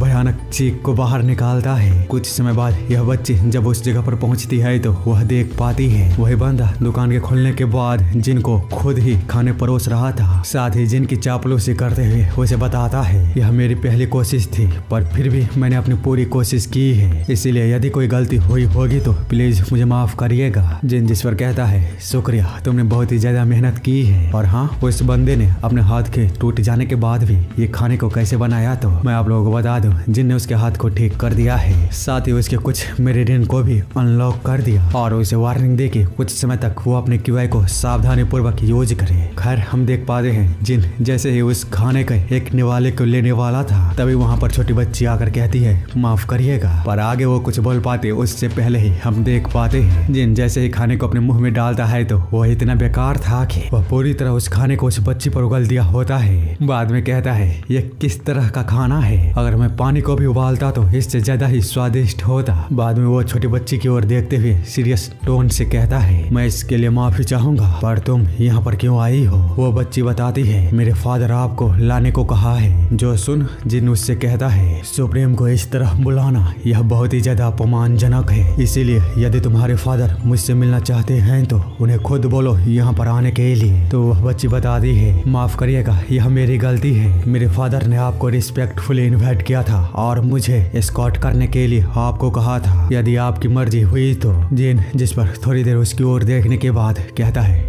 ठीक है, चलो मुझे रास्ते को दिखाओ। वह बच्ची जिस पर उसे अपने साथ ले जाते हुए उससे पूछती है, वैसे मैंने सुना है कि आप प्राचीन दुनिया के सभी मार्शल आर्ट को जानते हैं, क्या ये सच है? जेन बताता है, मे भी हो भी सकता है। वह बच्ची जो कि सुन उससे पूछती है, तो फिर क्या कोई ऐसी मार्शल आर्ट है जो कि ग्रोथ प्लेट को फिर से खोल सके? जेन बताता है, नहीं, ऐसा कोई भी मार्शल आर्ट नहीं है। वह बच्ची जिस पर पूछती है, तो क्या आप कोई ऐसी मार्शल आर्ट को नहीं बना सकते जो कि ग्रोथ प्लेट को दोबारा खोल सके? जेन बताता है, यह संभव नहीं है, हमारा शरीर इतिहास को रखता है जो कि निकटतम अतीत में हमारे माता पिता के द्वारा आकार दिया गया होता है। सही शब्दों में कहूँ तो हमारा शरीर संपूर्ण मानवता का विरासत है। वहीं हम मार्शल आर्ट को अपने जीवन भर टैलेंट के साथ ट्रेन करते हैं, इसीलिए फ्लो के विपरीत जाना ये फॉरबिडन है। इसी तरह वह उसे काफी लंबी चौड़े ज्ञान को देने के बाद अंत में बताता है, हालांकि एक रिवर्स बॉडी ट्रांसफॉर्मेशन टेक्निक है जो कि बॉडी के अपीयरेंस को चेंज कर सकती है और एक बोन रिस्ट्रक्टिंग टेक्निक है जो कि हड्डियों को अल्टर कर सकता है। जो सुनता हुआ वो बच्ची पूरी तरह से हैरान हो चुकी होती है और तुरंत ही जिन के सामने आते हुए उससे कहती है केवल प्लीज मुझे सिखाइए। जो सुनता हुआ जिन उससे कहता है लेकिन क्यों, आखिरकार मैं तुम्हें उनमें से किसी भी टेक्निक को क्यों सिखाऊं। जो सुनो वो बच्ची पूरी तरह से शौक हो चुकी होती है। बाद में उससे कहती है माफ करिएगा, यह सेंस बनाता है। इतना बोलकर वो काफी ज्यादा निराश हो चुकी थी और जिन को आगे के रास्ते को दिखाने लगती है। उसे इतना निराश देख जिन उससे कहता है वो ऐसे क्या तुम इस तरह के खाने को बनाना जानती हो जिसके दोनों सिरा लंबे मांस से बना हुआ हो और बाद में थोड़ा बुरा हुआ हो। वो बच्ची जो कि सुन कहती है लंबा, और क्या आप हॉट डॉग की बात कर रही हो। जिन जिस पर कहता है हाँ शायद यही उसका नाम है, बताओ क्या तुम बनाना जानती हो। वो बताती है ऑफ कोर्स मैं जानती हूँ। अगला सीन थोड़े समय बाद की होती है जब रियोंग और हेड जिन से मिलने के लिए आते हैं तो वे लोग बहुत ही ज्यादा शौक हुए थे क्योंकि छोटी बच्ची वो जिन को काफी अच्छी तरह से सेवा कर रही थी। जिन्हें देख वे लोग कुछ बोल पाते उससे पहले ही वो बच्ची कहती है फादर तो आप यहाँ पर हैं, इन्हें ग्रीट कीजिए, ये मेरे मास्टर हैं। जिन बताता है मैं तुम्हारा मास्टर नहीं हूँ, तुम केवल एक तुच्छ से मार्शल आर्ट की सलाह को लेकर मुझे मास्टर नहीं मान सकते। वहीं ये लोग तो अभी भी समझने की कोशिश कर रहे होते हैं कि भैंस की टांग यहाँ पर चल क्या रहा है। बाद में वे सभी एक साथ बैठते हैं। वहीं हेड वो जिनको देखता हुआ सोच रहा था वो आखिरकार कैसे 2000 सालों तक बंद दरवाजे के पीछे कल्टीवेट कर सकता है। इतना सोचने के बाद वो कहता है मैं भले ही इसे कितना भी अस्वीकार करने की कोशिश करूं पर फिर भी मुझे मानना ही होगा कि आपने जिस टेक्निक को हमें दिखाया वो कहीं अधिक फैंटम डीमन स्वॉर्ड टेक्निक से ज्यादा पावरफुल है। इसके अलावा सारियोंग ने मुझे बताया कि आप वो टेक्निक मुझे दे सकते हो, क्या ये सच है। तो जिन बताता है ये कोई बड़ी बात नहीं है। साथ ही वो बच्ची से बोलता है तुम्हें ये सब करने की कोई आवश्यकता नहीं है। जिस पर कि वो बताती है मैं ऐसा इसलिए कर रही हूँ क्योंकि यह मुझे पसंद है मास्टर। जिन जो कि सुन फिर से उसे कहता है मैं तुम्हारा मास्टर नहीं हूँ। वही उसके फादर वो कहते हैं यदि आप उस टेक्निक के मैनुअल को हमारे लिए बना देते हैं तो मैं सारियोंग ने जो हमारे फैंटम स्वॉर्ड टेक्निक को चुराया और उसे बेच दिया उसके बारे में भूल जाऊंगा। सारियोंग जिस पर कहती है नहीं ये काफी नहीं होगा, यदि आप अपना ब्याज भी लगाकर इसमें जोड़ देते हैं तब भी हम घाटे में ही रहेंगे, इसीलिए अब आपको थोड़ा सा और मीठा बनना होगा। तो हेड वो कहता है तुम चाहती क्या हो। रियोंग बताती है इंटरनल एनर्जी ड्राइव के बारे में आप क्या सोचते हो, यदि आप चाहे तो इस्तेमाल किया गया भी चलेगा। मैंने सुना है कि आप सेंटिग्रेड एनर्जी ड्राइव पर काम कर रहे हो, इसीलिए प्लीज आप हमारे लिए इसमें अच्छे सामान को डालिएगा क्योंकि हमें core level internal energy drive की आवश्यकता है। वो बंदा जो कि सुन काफी ज्यादा हैरानी में अपने मन में सोचता है कोर लेवल एनर्जी ड्राइव, क्या तुम पागल हो चुकी हो। इतना सोचने के बाद वो कहता है ये असंभव। Core level internal energy drive खजानों में भी एक खजाना है। ये एक ऐसी चीज है जिसका सामना हम 100 सालों में भी केवल एक बार करते हैं, इसीलिए प्राचीन मार्शल आर्ट वो कितना भी पावरफुल क्यों ना हो वो नहीं। ये सब बोलता हुआ वो फिर से बहुत ही बड़ी हैरानी में डूब चुका था क्योंकि रियोंग उसे अपने 5 उंगलियों को दिखाते हुए कहती है 5 प्राचीन मार्शल आर्ट ये बड़े ही आसानी के साथ इन 5 में आ सकती है। ये सब बोलता हुआ वो जिन की तरफ एक अजीब सी नजरों से देख रही थी मानो वो इशारे में पूछ रही थी हो जाएगा ना। तो जिन बताता है वे बेसिक मार्शल आर्ट कोई भी मायने नहीं रख। पर इधर हेड वो बताता है भले ही तुम मुझे 5 मार्शल आर्ट दे दो। आगे वो कुछ बोल पाता तो उससे पहले ही रियोंग उससे कहती है 10 प्राचीन मार्शल आर्ट। भाई साहब जो सुनते ही हेड बिल्कुल ही खामोश हो चुका था और उसके पास कोई भी शब्द नहीं था बोलने के लिए क्योंकि जिनके एक ही बेसिक मार्शल आर्ट को देखकर उसके होश उड़े हुए थे और यहाँ तो 10 की बात हो रही थी। आगे वो कहता है ठीक है तुम्हें उन टेक्निकों के सारे पोस्चर को डिटेल में बताना होगा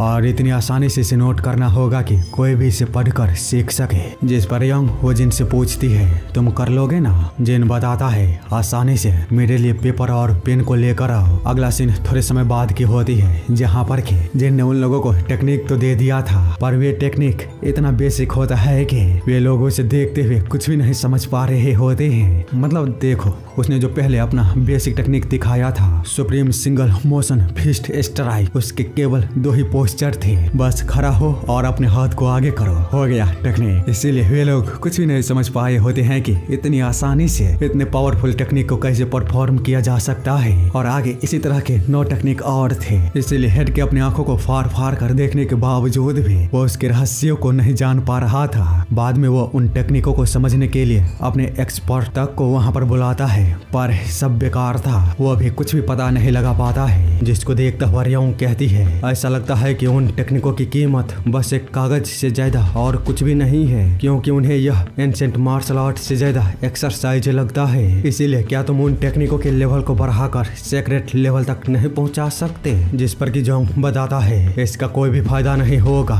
जब तक कि वे पीक पर नहीं पहुंच जाते। भले ही मैं इसके लेवल को बढ़ाकर सीक्रेट लेवल पर पहुंचा दूं, तब भी यह टेक्निक उनके लिए मामूली ही रहेगी। तो रियोंग वो कहती है मैं जानती हूँ, पर हमें पैसों की आवश्यकता है, तो क्या तुम एक सीक्रेट लेवल के टेक्निक को नहीं दे सकते जो भी तुम्हारे पास है? यहाँ तक कि सॉलिंग वुडंग, और यदि तुम्हारे पास हुआ तो हेवनली डीमन सेक्ट सबसे बेहतर होगा। जो सुनते ही जोंग सीधे उसे मना कर देता है। बाद में उसे बताते हुए कहता है किसी और के टेक्निक को देना यह मार्शल आर्ट दुनिया के लॉ के खिलाफ है। रियोंग बताती है हाँ मुझे पता है, लेकिन पुराने जमाने के मार्शल आर्ट वो कॉपीराइट क्लेम से बाहर रहते हैं, तो तुम उन्हें ये दे सकते हो। लेकिन जिन वो फिर भी नहीं मानता और उसे पूरी तरह से मना करते हुए छोटी बच्ची से कहता है अगर तुम्हारा ये बनाना खत्म हो चुका है तो चलो मैं तुम्हें रिवर्स बॉडी ट्रांसफॉर्मेशन टेक्निक को सिखाता हूँ। वो बच्चे जो कि सुनता हुआ कुछ समझ पाती उससे पहले ही जेन उसे उठाकर वहाँ से रियोंग को पूरी तरह से इग्नोर करके चला जाता है, जिसे रियोंग पीछे से देखते हुए कहती है ऐसा लगता है कि हम पूरी तरह से बर्बाद हो चुके हैं। कुछ समय बाद हम देखते हैं यह बंदा अभी भी जिन के द्वारा दिए गए मार्शल आर्ट को काफी ज्यादा गौर से देखता हुआ उसे समझने की कोशिश कर रहा होता है। वहीं सामने खड़ी रियोंग उससे कहती है आप चाहे जो कुछ भी बोलो, पर यह अभी भी एंशिएंट मार्शल आर्ट में से एक है। पर जब वह बंदा कुछ भी नहीं बोलता है तो रियोंग वो सोचती है ऐसा लगता है कि यह काफी नहीं होगा। इतना सोचने के बाद वो दोबारा कहती है मैं इन टेक्निकों की कीमतों पर कोई भी जोर नहीं डालने वाली हूँ, क्योंकि गलतियाँ हमारे दोनों तरफ से हुई है। जिस पर कि वह बंदा बताता है यह एक ऐसी मार्शल आर्ट थी जिसके बारे में ना पहले सुना गया और ना ही पहले कभी देखा गया था, और ना ही मैं अपने पूरे जीवन काल में ऐसी ताकत को देखने वाला हूँ। इसीलिए चलो मैं तुम्हारे सामने दूसरा प्रस्ताव रखता हूँ, क्या तुम सच में उसे मना सकती हो? अगर हाँ तो उन्हें बोलो ट्राइड सोसाइटी की मदद करें। रियोंग जो सुन काफी ज्यादा खुश हो चुकी थी और तुरंत ही उसके इस डील के लिए मान जाती है, पर साथ ही उसके सामने शर्त रखती है कि उसे कोर लेवल का इंटरनल एनर्जी ड्राइव वो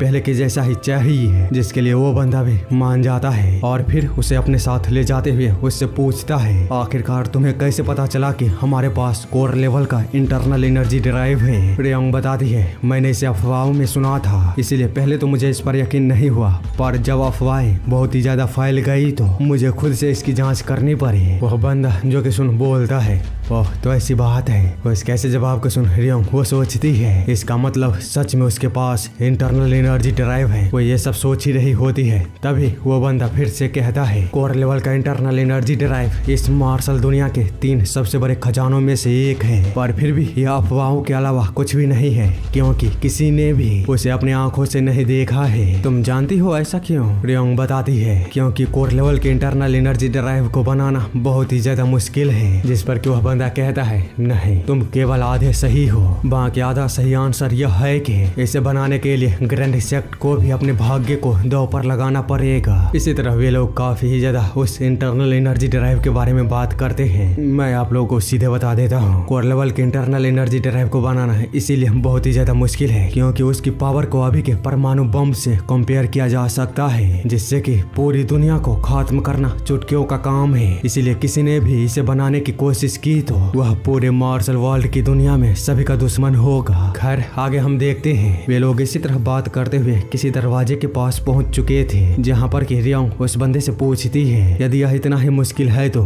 आपने इसे बनाना कैसे कामयाब किया? वह बंदा बताता है हमने इसे खुद से नहीं बनाया, यह बस हमारे पास आ गया। हम देखते हैं उस दरवाजे के पीछे एक बहुत ही बड़ा गड्ढा होता है, जिसके अंदर इशारा करते हुए वो बंदा कहता है वो चीज अंदर है। जो सुनता हुआ रियोंग रियोंग जब उस गड्ढे के अंदर देखने की कोशिश करती है तो वह बहुत ही ज्यादा हैरान हुई थी, क्योंकि वह गड्ढा अंधकार से भरा हुआ था और उसके गहराइयों में कई सारे दीवारों पर छोटे छोटे गड्ढे बनाए हुए थे, जिन्हीं में से एक के अंदर से अजीब तरह से लाइट बाहर आ रही थी और उसके अंदर कोई तो बैठा हुआ था, जिसको देखता हुआ ऐसा महसूस हो रहा था मानो कोई भयंकर पावर वह अपनी गहरी नींद में सो रहा है। जिसके बारे में वह बंदा बताते हुए कहता है, पिछले साल सर्दियों में इंटरस्टेलर एस्केप पॉड टॉर्टुगा पर दुर्घटनाग्रस्त हुई थी, जिसके अंदर से यह दानव प्रकट हुआ। उस दिन उससे जो कोई भी मिला वो सब के सब मारे गए, क्योंकि दुर्भाग्यवश जिस जगह पर वह उतरा था वह न्यूट्रल जोन था। उस दिन हमारे साथ साथ टॉर्टुगा के सभी फोर्सों को समान रूप से नुकसान को उठाना पड़ा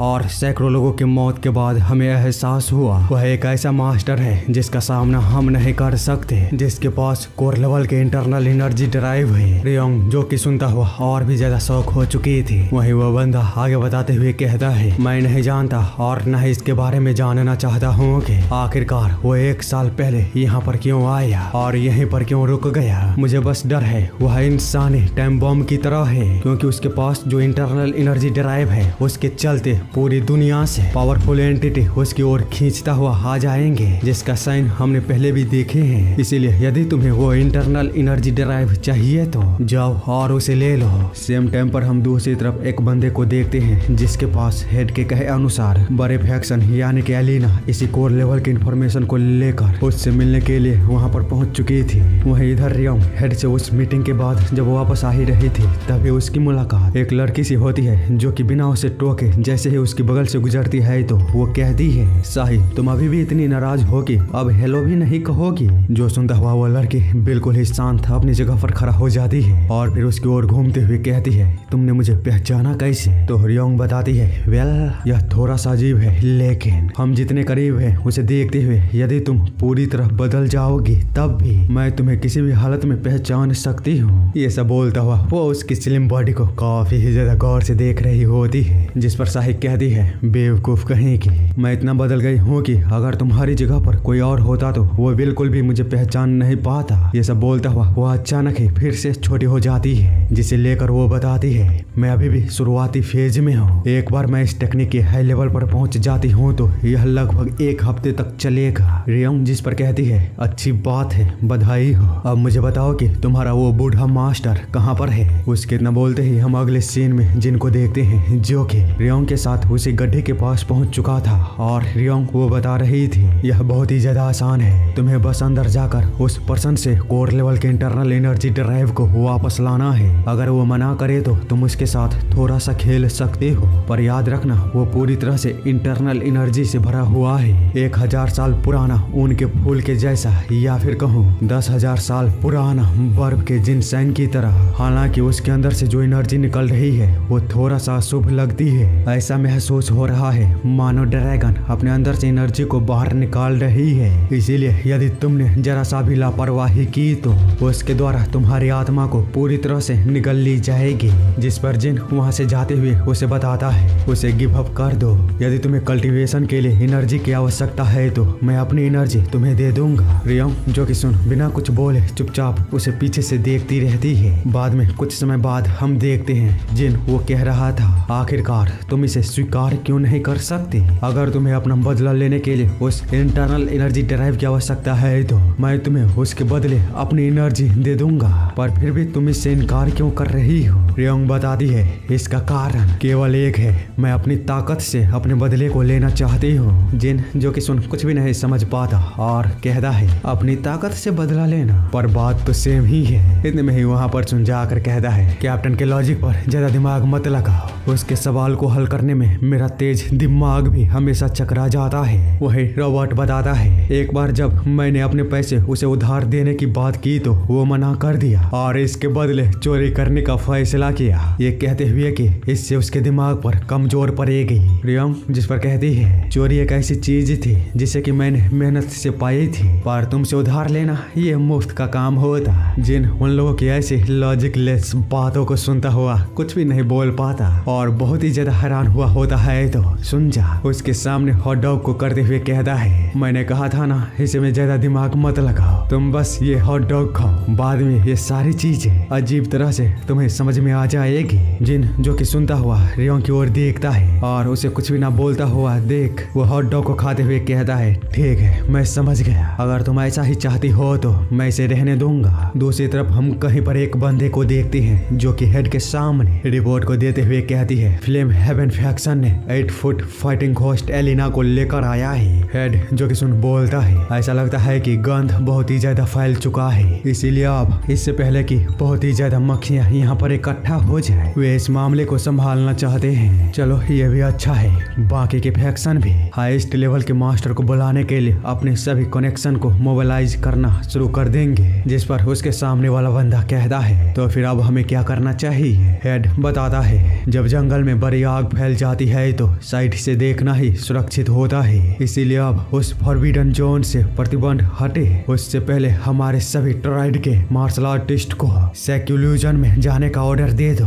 जो सुनता हुआ वह बंदा काफी ही ज्यादा हैरान हुआ था। इसी के साथ हम उस जगह को देखते हैं जहाँ पर कि सभी मार्शल आर्टिस्ट उसी कोर लेवल के इंटरनल एनर्जी ड्राइव की तलाश में आकर इकट्ठा हुए थे। वहीं पर एक मॉन्क आता है और एक बंदा जो कि अपने चाय को अभी अभी लिया ही था, उस चाय को उस बंदे के बिना परमिशन के उठाकर खुद पीने लगता है। जिस पर वह बंदा काफी ज्यादा गुस्से में उसकी ओर देखता है तो मॉन्क वो कहता है, तुम मुझे इस तरह क्यों देख रहे हो? ज्ञान प्राप्ति के मार्ग में भिक्षुक को अपने चाय को पेशकश करना तुम्हारे जैसे तुच्छ प्राणी के लिए सम्मान की बात है, इसीलिए अब अपनी आंखें नीचे करो अगर तुम नर्क में नहीं जाना चाहते तो। जो सुबह बंदा काफी ज्यादा गुस्से में उस पर अटैक करते हुए कहता है, हरामखोर कहेंगे, तुम्हारी मौत मेरे ही हाथों लिखी है। पर उस मॉन्क को उसके अटैक से जरा सा भी फर्क नहीं पड़ता, जिसे देख वो बंदा भी हैरान था और आगे वो कुछ सोच पाता उससे पहले ही उसके हाथों के साथ कुछ होना शुरू हो चुका था और एक जोरदार झटके के साथ वहाँ पर काफी ज्यादा लाइट फैल जाती है। वही मॉन्क वो कहता है, मैंने तुम्हें पहले ही नर्क को लेकर चेतावनी दी थी। उसकी ऐसी पावर को देख वहाँ पर बैठे हुए सभी बंदे वो घबरा चुके थे और फिर उस मॉन्क के आंखों में देखते हुए अपने सर को नीचे कर लेते हैं। जिस पर कि वह मॉन्क कहता है, हाँ यही पोस्चर, जब तुम लोग एक जिंदा बुद्ध के सामने हो तो यही पोस्चर तुम्हारा होना चाहिए। चलो अब ये हम्बल भिक्षु तुम लोगों से बहुत ही विनम्र रूप से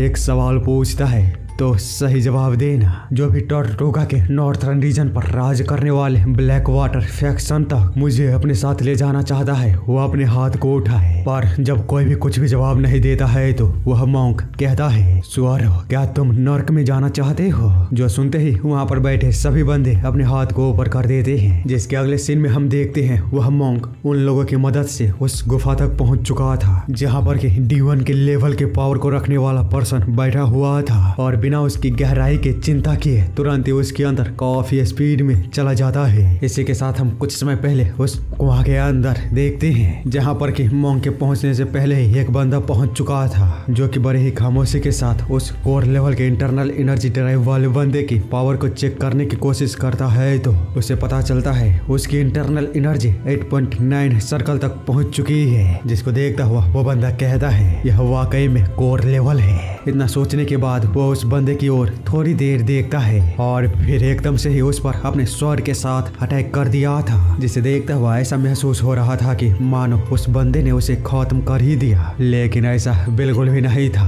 उसके कुछ ज्यादा सोचने से पहले ही हम देखते हैं वहाँ पर एक बहुत ही बड़ा धमाका होता है जिसको कि दूर से एलिना भी देख रही थी। साथ ही देख रहा था मॉन्क और देख रहा था वहाँ पर आए हुए उस इंटरनल एनर्जी ड्राइव की तलाश में सभी लोगों के साथ साथ पूरे शहर के लोग। दूसरी तरफ कहीं पर हम एक बंदे को बोलते हुए सुन पाते हैं, उस मॉन्स्टर के डिफेंस में लगाए हुए सभी सिक्योरिटी को हटाते ही उन्होंने अपने सभी मार्शल आर्टिस्ट को सेक्युलूजन में भेज दिया। ठीक उसी समय जब फ्लेम हेवन फैक्शन ने 8 फुट फाइटिंग घोस्ट एलिना और ब्लैक वाटर फैक्शन ने असुरा बुद्धा को भेजा। ऐसा लगता है समय बहुत ही ज्यादा खराब होने वाली है। बैकमो की प्लानिंग वाकई में बहुत दूर की है। हमें पता चलता है यह साउथ टॉर्टुगा के लीडर मोगु जंग है। दूसरी तरफ उसके सामने खराब पर्सन कहता है तो इसका मतलब क्या टॉर्टुगा के लीडर कोर लेवल के इंटरनल एनर्जी ड्राइव को छोड़ने का फैसला किया है। वो बंदा बताता है नहीं, बिल्कुल भी नहीं। कोई भी भूखा इंसान कभी भी खाने की टेबल से उठता नहीं है। यह केवल उसकी राजनीति है जिसमें कि वो बाघ और शेर को तब तक आपस में लड़ाएगा जब तक कि वो थक नहीं जाते। बाद में जब उनके पास जरा सा भी ताकत नहीं बचेगा तो वो खुद उनका शिकार करके उस कोर लेवल के इंटरनल एनर्जी ड्राइव को हासिल करेगा। जिस पर उसके सामने वाला पर्सन कहता है तो अब हमें क्या करना चाहिए। वो बंदा जो कि सुन कहता है ऐसे हालात में अब हमें बाघ और शेर की लड़ाई के बीच एक भालू को शामिल करना होगा। तो उसके सामने वाला बंदा कहता है यदि हम ऐसा करते हैं तो क्या इससे केवल ट्राइड को ही फायदा नहीं होगा। जिस पर कि यह मोगू जंग कहता है यह दुनिया कभी भी लापरवाही से की गई कैलकुलेशन पर नहीं चलती। हम बस उन्हें वही देंगे जो वे चाहते हैं। यदि वे अराजकता ही चाहते हैं तो हम उन्हें और भी ज्यादा अधिक मात्रा में अराजकता देंगे जिससे कि हमें एक अवसर मिल सके। उसके इतना बोलते ही अगला सीन वापस इसी जगह का होता है जहाँ पर कि अब एलिना भी पहुंच चुकी थी और अपने सामने काफी ज्यादा गौर से किसी को देख रही होती है और बिल्डिंग की ओर काफी स्पीड में भागती है जहाँ पर कि सबसे टॉप पर उसी बंदे की लाश लटकी हुई थी जिसने कि कुछ समय पहले उस कोर लेवल वाले बंदे पर अटैक किया था और अब उसकी केवल लाशें ही लटक रही है। जिसे देखता हुआ एलिना कहती है ये तो पियर्सिंग स्पीयर फैक्शन से था। तो उसके पीछे वही मॉन्क आते हुए कहता है तुमने सही कहा, यह बच्चा पियर्सिंग स्पीयर फैक्शन से ही था जो कि हर जगह अपनी डींगे हाँके फिरता था। इसके बारे में वे कहते थे ऐसे टैलेंट हजारों सालों में एक बार पैदा होता है। वे मानते थे फैक्शन के अगला लीडर बनने के कतार में ये सबसे ऊपर था। हालांकि अब क्या कर सकते हैं, यह टैलेंट पूरी तरह बेकार हो चुका है। तो एलिना उससे पूछती है तुम यहाँ पर कर क्या रहे हो। मॉन्क जिस पर उसे काफी ही घुमा फिरा कर साधुओं वाले ज्ञान को देते हुए जवाब देता है लेकिन मैं आपको सिंपल और सीधे शब्दों में समझाता हूँ। वो कहता है जब इतनी बड़ी दावत के मेज सजा हुआ है तो मुझे तो खाने के लिए आना ही था। तो एलिना अपने पावर को अनलिश करते हुए कहती है हस्तक्षेप मत करना, यदि तुम मरना नहीं चाहते तो। यह मॉन्क जो कि सुन कहता है अज्ञानी प्राणी, तुमने बुद्ध को धमकी देने की हिम्मत की। हाँ, वो खुद को मॉन्क नहीं बुद्ध समझता है, यानी कि वो अपने आप को सेवक नहीं खुद भगवान मानता है। वो कहता है तुम्हारी हिम्मत कैसे हुई बुद्ध को ज्ञान देने की जो कि खुद आत्मज्ञान के इतने निचले स्तर पर है। और इसके ऐसी बातों को सुन एलिना जब और भी अधिक अपने पावर को अनलिश करने लगती है तो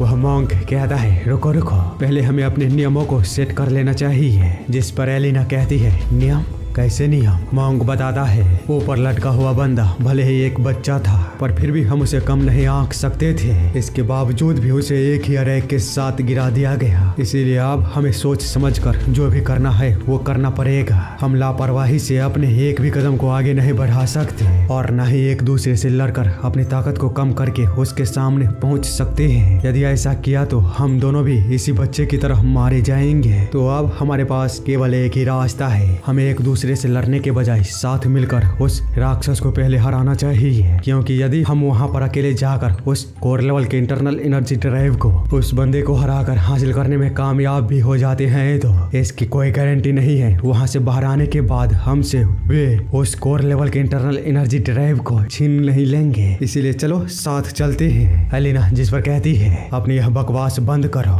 मेरा कोई भी इरादा नहीं है तुम्हारे जैसे पर्सन के साथ मिलकर ये करने की। इतना बोलकर वो वहाँ से जाते हुए उसे धमकाती है जब तक कि मैं वहाँ पर हूँ आने की हिम्मत भी मत करना। जो सुन वो बंदा उसे इतने ऊपर से नीचे जाते हुए देख कहता है तुम सच में अज्ञानी हो, इतने आसान कैलकुलेशन को भी तुम नहीं समझ पाई। ठीक है जाओ, यदि तुम खुद बलि के मेज पर खुद को साइड डिश के रूप में पेश करना चाहती हो तो मैं कौन होता हूँ तुम्हें रोकने वाला। उस कितना बोलते ही हम एलिना को देखते हैं जो कि अब उस गड्ढे के उस हिस्से में पहुंच चुकी थी जहाँ पर कि कोर लेवल के इंटरनल ड्राइव वाला पर्सन था। जिसको देखता हुआ वो जैसे ही आगे बढ़ता हुआ उसके पास जाने लगती है तो उसे अचानक ही कुछ दिखता है और वो काफी ही ज्यादा हैरान हो चुकी थी क्योंकि उसे अपने सामने जिन दिखता है जिसकी एक्सपेक्टेशन उसे बिल्कुल भी नहीं थी। इसी के साथ हम देखते हैं उसकी मदर ने जिनके साथ बैटल के बाद उसे समझाया था इसे हमेशा अपने दिमाग में रखना, यदि तुम उस पर्सन से भविष्य में कभी भी दोबारा मिलती हो तो अपना सर उस पर्सन के सामने जरा सा भी नहीं उठा सकती,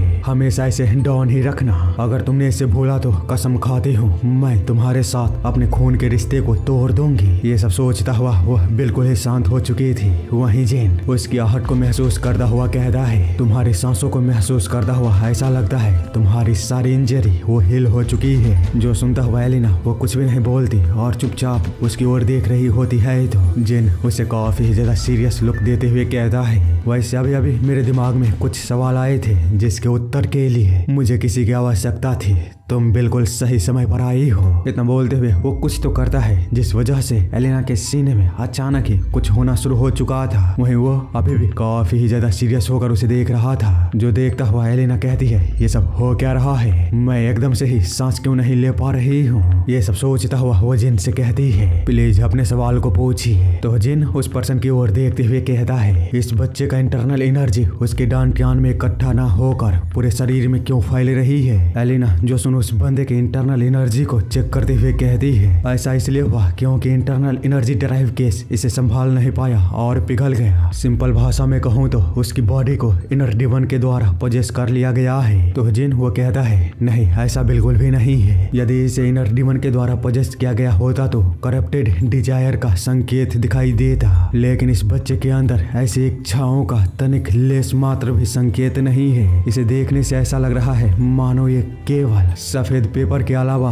और कुछ भी नहीं है। ये सब बोलता हुआ वो उसे छूने के लिए जैसे ही अपने हाथों को आगे बढ़ाने लगता है तो एलिना उसे रोकते हुए कहती है, ध्यान से। पर अब काफी देर हो चुकी थी। जिन वो अपने हाथों को उस बंदे के सर पर रख दिया था, जिस वजह से उस पूरे जगह पर सूरज की तरह रोशनी फैल जाती है और सामने कुछ भी नहीं दिख रहा था। बड़े ही मुश्किल से एलिना वो जिन को देख पा रही थी। वहीं जिन उसे तो इससे जरा सा भी फर्क नहीं पड़ता। वो बड़े ही आसानी के साथ उस बंदे के कोर लेवल के एनर्जी को सप्रेस कर रहा था, जो कि किसी परमाणु बम की शक्ति को कंट्रोल करने से कम नहीं थी। इसीलिए एलिना वो बेहद ही ज्यादा हैरान थी जिन के ऐसे नंगे हाथों से इतने भयंकर पावर को कंट्रोल करता हुआ देख। वहीं जिन जब उस बंदे के सर से उसके हेलमेट को बाहर निकाल रहा है तो हम उसके असली चेहरे को देख पाते हैं, जिससे जिन पूछता है, बताओ तुम कौन हो। पर वो बंदा बिना कुछ बोले चुपचाप उसे देखता रहता है। सेम टाइम पर हम इधर इस बच्ची साही को देखते हैं, जो कि जिन के द्वारा सिखाए गए बॉडी ट्रांसफॉर्मेशन टेक्निक को मास्टर करने की कोशिश कर रही होती है। बाहर के सिचुएशन से पूरी तरह अनजान होकर हम देखते हैं वो अपने ऐसे रूप को पाकर बेहद ही ज्यादा खुश थी और अपने बगल में रखे गए तस्वीर में एक लड़के से कहती है, बताओ क्या तुम्हें ये पसंद आया।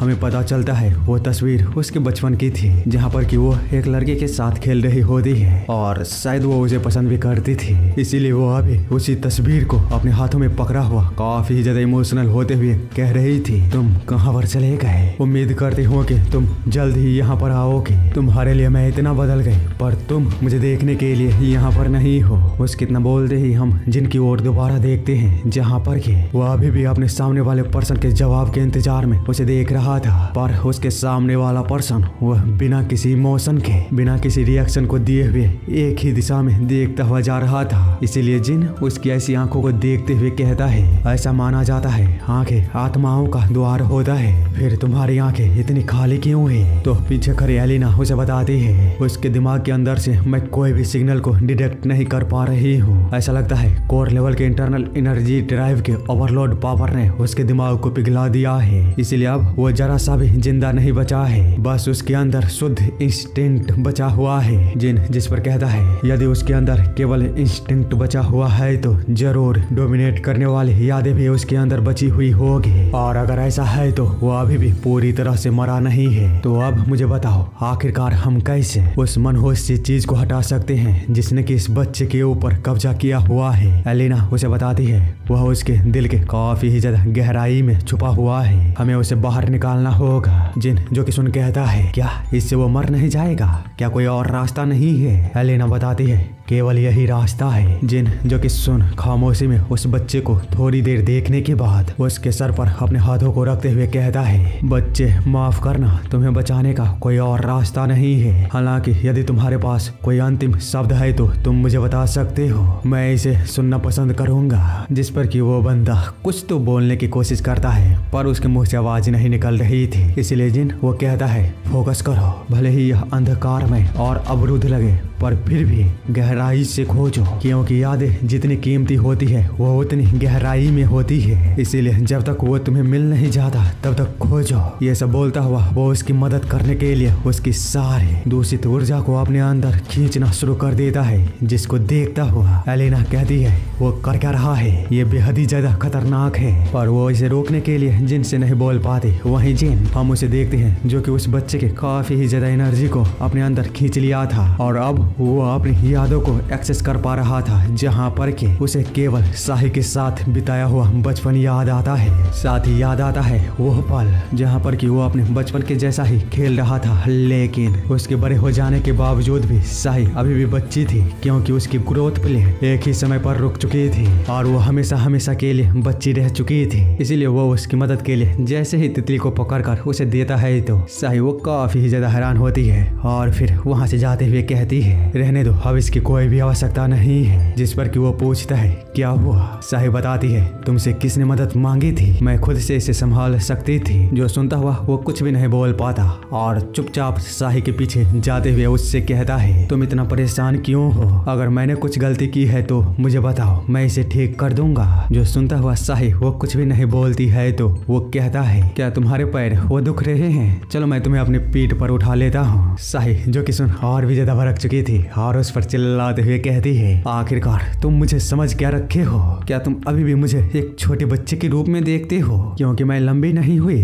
बेवकूफ कहेंगे मैं 20 साल की ही यंग लेडी हूँ, केवल मेरे ग्रोथ प्लेट के देरी से खुलने से मैं बच्ची नहीं हो जाती, इसीलिए मुझे छोटी बच्ची समझना बंद करो। तो वो कहता है ऐसा बिल्कुल भी नहीं है, मैं जानता हूँ तुम यंग हो, मैंने कभी भी तुम्हें एक छोटे बच्चे के रूप में नहीं देखा। साही जो कि सुन वहाँ से जाते हुए कहती है बकवास करना बंद करो और अब से जब तक कि मेरी ग्रोथ प्लेट वापस खुल नहीं जाती मुझे ढूंढने के लिए मत आना। यही उसकी आखिरी यादें थी। वो बस चुपचाप अपनी आखिरी यादों में साही को अपने सामने जाता हुआ देखता रहा। पर जिन जब और भी ज्यादा जोर लगाता है तो उसे एक और मेमोरी याद आती है, जिसके अंदर एक पर्सन बहुत ही ज्यादा घायल था और बस अपनी आखिरी सांसों को ही ले रहा था, जिसे कि वो देख ही रहा था। तभी उसके सामने वाला पर्सन कहता है तो तुम अभी भी जिंदा हो। वो बताता है हाँ, लेकिन बाकी के सभी नाइट वो मारे जा चुके हैं। जिस पर उसके सामने वाला पर्सन कहता है कोई बात नहीं, हमारे दुश्मन भी खत्म हो चुके हैं। इतना बोलते हुए उसकी हालत और भी ज्यादा खराब होने लगती है तो वो बच्चा उसे संभालने के लिए उसके पास जाते हुए कहता है कमांडर। तो कमांडर उसे बताता है अब से मुझे कमांडर कहने की तुम्हें कोई भी आवश्यकता नहीं है, बस मुझे बताओ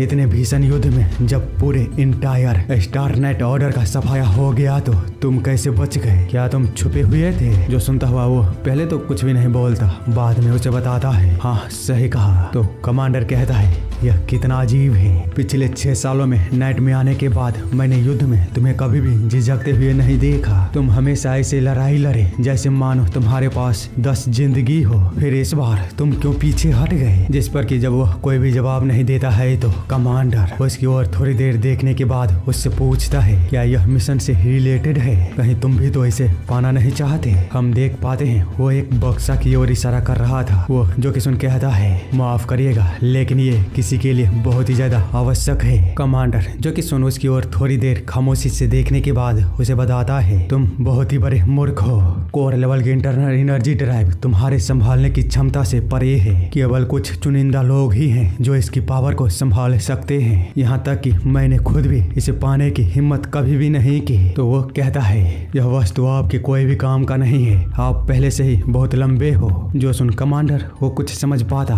उससे पहले ही वो फिर से उसे बताता है मैंने सुना है कोर लेवल का ड्राइव दोबारा सभी जीनों को रीअरेंज कर सकता है, यहाँ तक कि ग्रोथ प्लेट को भी दोबारा वो खोल सकता है, इसीलिए यह चीज मेरे लिए बेहद ही ज्यादा जरूरी है। जो सुनता हुआ कमांडर उससे कहता है तो तुम्हें ये चाहिए, अगर ऐसी बात है तो चलो अब मुझे खुद से ही तुम्हें रोकना होगा। मैं स्टारनेट ऑर्डर का 126वां सक्सेसर सर एंड्रियो एस कॉल्ड, मुझे यह सामान पहुंचाने का काम सौंपा गया था, इसीलिए यदि इसमें कोई भी बाधा बनेगा मैं उसे मार डालूंगा, तो अगर तुम मरना नहीं चाहते तो साइड हट जाओ। जो सुनता हुआ वो उसे समझाने के लिए कुछ बोल पाता उससे पहले ही कमांडर उसे मारने के लिए अपने स्वॉर्ड को चला दिया था, लेकिन हम केवल उसके ऊपर स्वॉर्ड के रिफ्लेक्शन को देख पाते हैं, यानी कि उसने कमांडर को वहीं पर खत्म कर दिया। इसी के साथ वापस आते हैं प्रेजेंट में, जहाँ पर के इन्हीं सारी यादों को याद करता हुआ उसकी हालत बेहद ही ज्यादा खराब होना शुरू हो चुका था, जिसे कि संभालने की कोशिश जिन वो कर तो रहा था, पर जब हालात और भी ज्यादा बदतर होने लगती है तो वो कहता है खुद पर काबू रखो और अपने अंदर के इनर डीमन को दबाने की कोशिश करो। पर ऐसा करना उसके लिए बहुत ही ज्यादा मुश्किल था। वो बस दर्द में एक भयानक चीख को बाहर निकालता है। वहीं एलिना इन सारे नजारे को साइड में खड़ी हैरानी के साथ खामोशी में देख रही थी, क्योंकि वहां पर वो कुछ भी नहीं कर सकते थे, क्योंकि उसके सामने का नजारा समय के साथ और भी अधिक अजीब होता हुआ जा रहा था। वो देखती है उस गड्ढे के अंदर से एक एनर्जी बेहद ही ज्यादा स्पीड के साथ बाहर निकलता हुआ वहां से भागना शुरू कर दिया था, जिसे कि मॉन्क पे बिल्डिंग पर खड़ा देखते हुए कहता है अब ये क्या था। इतने में ही हम उस गड्ढे के अंदर से एक और रेड कलर की एनर्जी को बाहर निकलते हुए देखते हैं, जो कि सीधे उस ब्लू कलर की एनर्जी के पीछे जाती है। ऐसे नजारे को अपने सामने देखता हुआ मॉन्क वो अभी भी बहुत ही ज्यादा कंफ्यूज होता है। वहीं हम उस लाल कलर की एनर्जी को देखते हैं, जो कि कोई और नहीं जिन होता है, और वो चिल्लाते हुए उस ब्लू कलर वाली एनर्जी को रुकने के लिए बोल रहा होता है। दूसरी तरफ हम इन तीनों को देखते हैं, जो कि रॉबर्ट के बर्थडे को अपने शिप के 3 एयर फिल्टर को बेचकर मना रहे थे। तभी उनके शिप के पास से वही दोनों एनर्जी काफी स्पीड में गुजरती है, जिसकी वाइब्रेशन इतनी तेज होती है कि शिप के अंदर इतनी मेहनत करके महंगे खाने को जो उन लोगों ने मंगाया था वो पूरी तरह से नीचे गिरकर बर्बाद हो चुकी थी। इस वजह से वे लोग बड़ी शोक में डूब चुके थे, पर अब वे कुछ भी नहीं कर सकते थे, क्योंकि अब उनके पास पैसे भी नहीं है। दूसरी तरफ हम ब्लू एनर्जी वाले बच्चे को देखते हैं, जो कि एक वीरान सी जगह पर जब जाकर रुकता है तो उसकी हालत हम देख पाते हैं, जो कि पहले से भी ज्यादा खराब थी, पर फिर भी वो अपने पीछे जिन को आता हुआ देख अपने स्वॉर्ड को लेकर उससे लड़ने के लिए तैयार था। जो देखता हुआ जिन उससे कहता है अभी भी बहुत ही ज्यादा देर नहीं हुई है, अगर तुम कोशिश करोगे तो अपने आत्मा को इनर डीमन के द्वारा निगले जाने से बचा सकते हो, इसीलिए कोशिश करो। अगर तुम मर भी गए तो कम से कम इंसान के रूप में तो मरोगे, लेकिन इन सब का उस पर कोई भी फायदा नहीं होता। वो बस अपनी कर्राहट के साथ अपनी भयंकर पावर को लेते हुए जिन पर अटैक करता है, जिससे कि जिन वो बड़ी आसानी के साथ बच चुका था, लेकिन हम उसके पावर के इम्पैक्ट को पीछे देख पाते हैं, जो कि बहुत ही ज्यादा भयंकर था। अपने अटैक को इस तरह असफल होता हुआ देख वो फिर से एक जोरदार चीख के साथ जिन पर अटैक करते हुए उसी समय को याद करता है, जब उसने कमांडर के अंदर अपने स्वॉर्ड को धसाता हुआ पहली बार कोर लेवल के इंटरनल एनर्जी ड्राइव को खोलते हुए देख रहा था। तो उसके बगल में आखिरी सांस ले रहा कमांडर उससे कहता है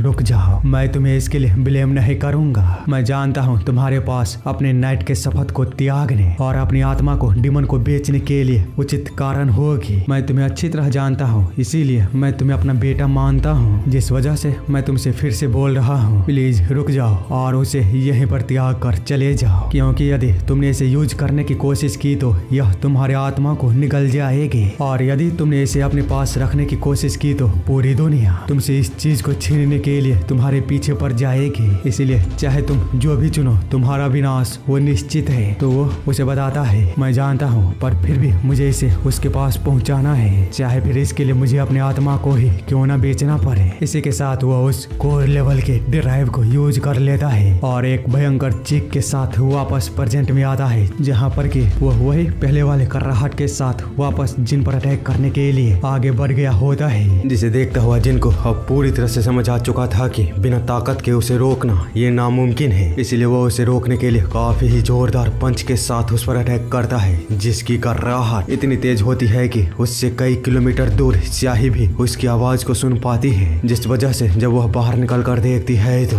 शहर के बीचों बीच उन दोनों के टकराव से ऐसा महसूस हो रहा था मानो लगातार बमबारी हो रहा हो। कुछ समय बाद अगले सीन में जब सारी चीजें शांत होती है तो वहाँ पे एलिना आती है और अपने सामने देखती है तो वह बच्चा हार चुका था, और जिन उसके सामने खड़ा कहता है तुमने कहा था ये उसके दिल के गहराइयों में छुपा हुआ है। एलिना बताती है हाँ सही कहा। तो जिन उससे पूछता है इसका मतलब उसे हटाने के लिए मुझे उसके दिल को बाहर निकालना होगा, जिस पर एलिना उससे कहती है अब इसकी कोई भी आवश्यकता नहीं है। इस स्पेशल ड्राइव एक्सट्रैक्शन टूल की मदद से हम बिना उसके दिल को छेड़े उसे बाहर निकाल सकते हैं। तो प्लीज थोड़ा साइड हट जाइए, यह काम मैं आपके लिए कर देती हूँ। जिन जो सुनो से कहता है नहीं, यह एक ऐसा काम है जिसमें किसी की जान जा सकती है, इसीलिए मैं इसे खुद करूँगा। एलिना जिस पर कुछ भी नहीं बोल पाती, वहीं जिन उस बच्चे के पास जाते हुए सोचता है यह सब कर्मा है। तो बच्चे बस अपनी आंखें बंद करो और शांति से आराम करो। मैं तुम्हारे जीवन को लेने के बजाय तुम्हारे कर्मा को लेकर तुम्हारी जगह पर नर्क में जाऊंगा। ये सब सोचता हुआ वो आगे कुछ कर पाता, तभी एक आवाज आती है, रुक जाओ। उसे वहाँ पर इस तरह देख एलिना भी हैरान थी। वही रियम वो कहती है यह आवाज। तो जिन उससे पूछता है क्या तुम इस बच्चे को जानती हो? रियम जो कि सुन हिचकिचाते हुए उसे कुछ बताती, उससे पहले ही वहाँ पर स्याही आ चुकी थी, जो कि उस बच्चे की ऐसी हालत को देख अपने मुंह से एक आवाज तक बाहर नहीं निकाल पाती। आगे थोड़े समय बाद हम देखते हैं रियम जिनको बता रही थी वह शाही का बचपन का दोस्त था। वे हमेशा एक साथ रहते थे, इस हद तक कि मुझे भी एक समय पर जलन होने लगी थी, लेकिन एक दिन वह अचानक ही गायब हो गया। अजीब बात यह है कि उसके गायब होने के बाद शाही पूरी तरह बदल गई। जो कि पहले इंट्रोवर्ट और कोल्ड हुआ करती थी, वो रियम के गायब होने के बाद बेवकूफ बन गई और बहुत ही ज्यादा मुस्कुराने लगे। पर उसका वह मुस्कुराना मुझे हमेशा ऐसा महसूस कराता था जैसे मानो वो रो रही हो। वो इसी तरह रियम और शाही के बारे में जिनको काफी कुछ बताती है। वहीं दूसरी तरफ शाही रियम को देखते हुए उससे कहती है तुमने ये क्या कर दिया? मेरी तरफ देखो और मुझे बताओ, इतने लंबे समय बाद भी क्या मैं तुम्हें याद हूँ? जिस पर रियम वो कराहते हुए उसे कुछ बोलने की कोशिश करता है तो शाही उससे कहती है बस मेरी तरफ देखो,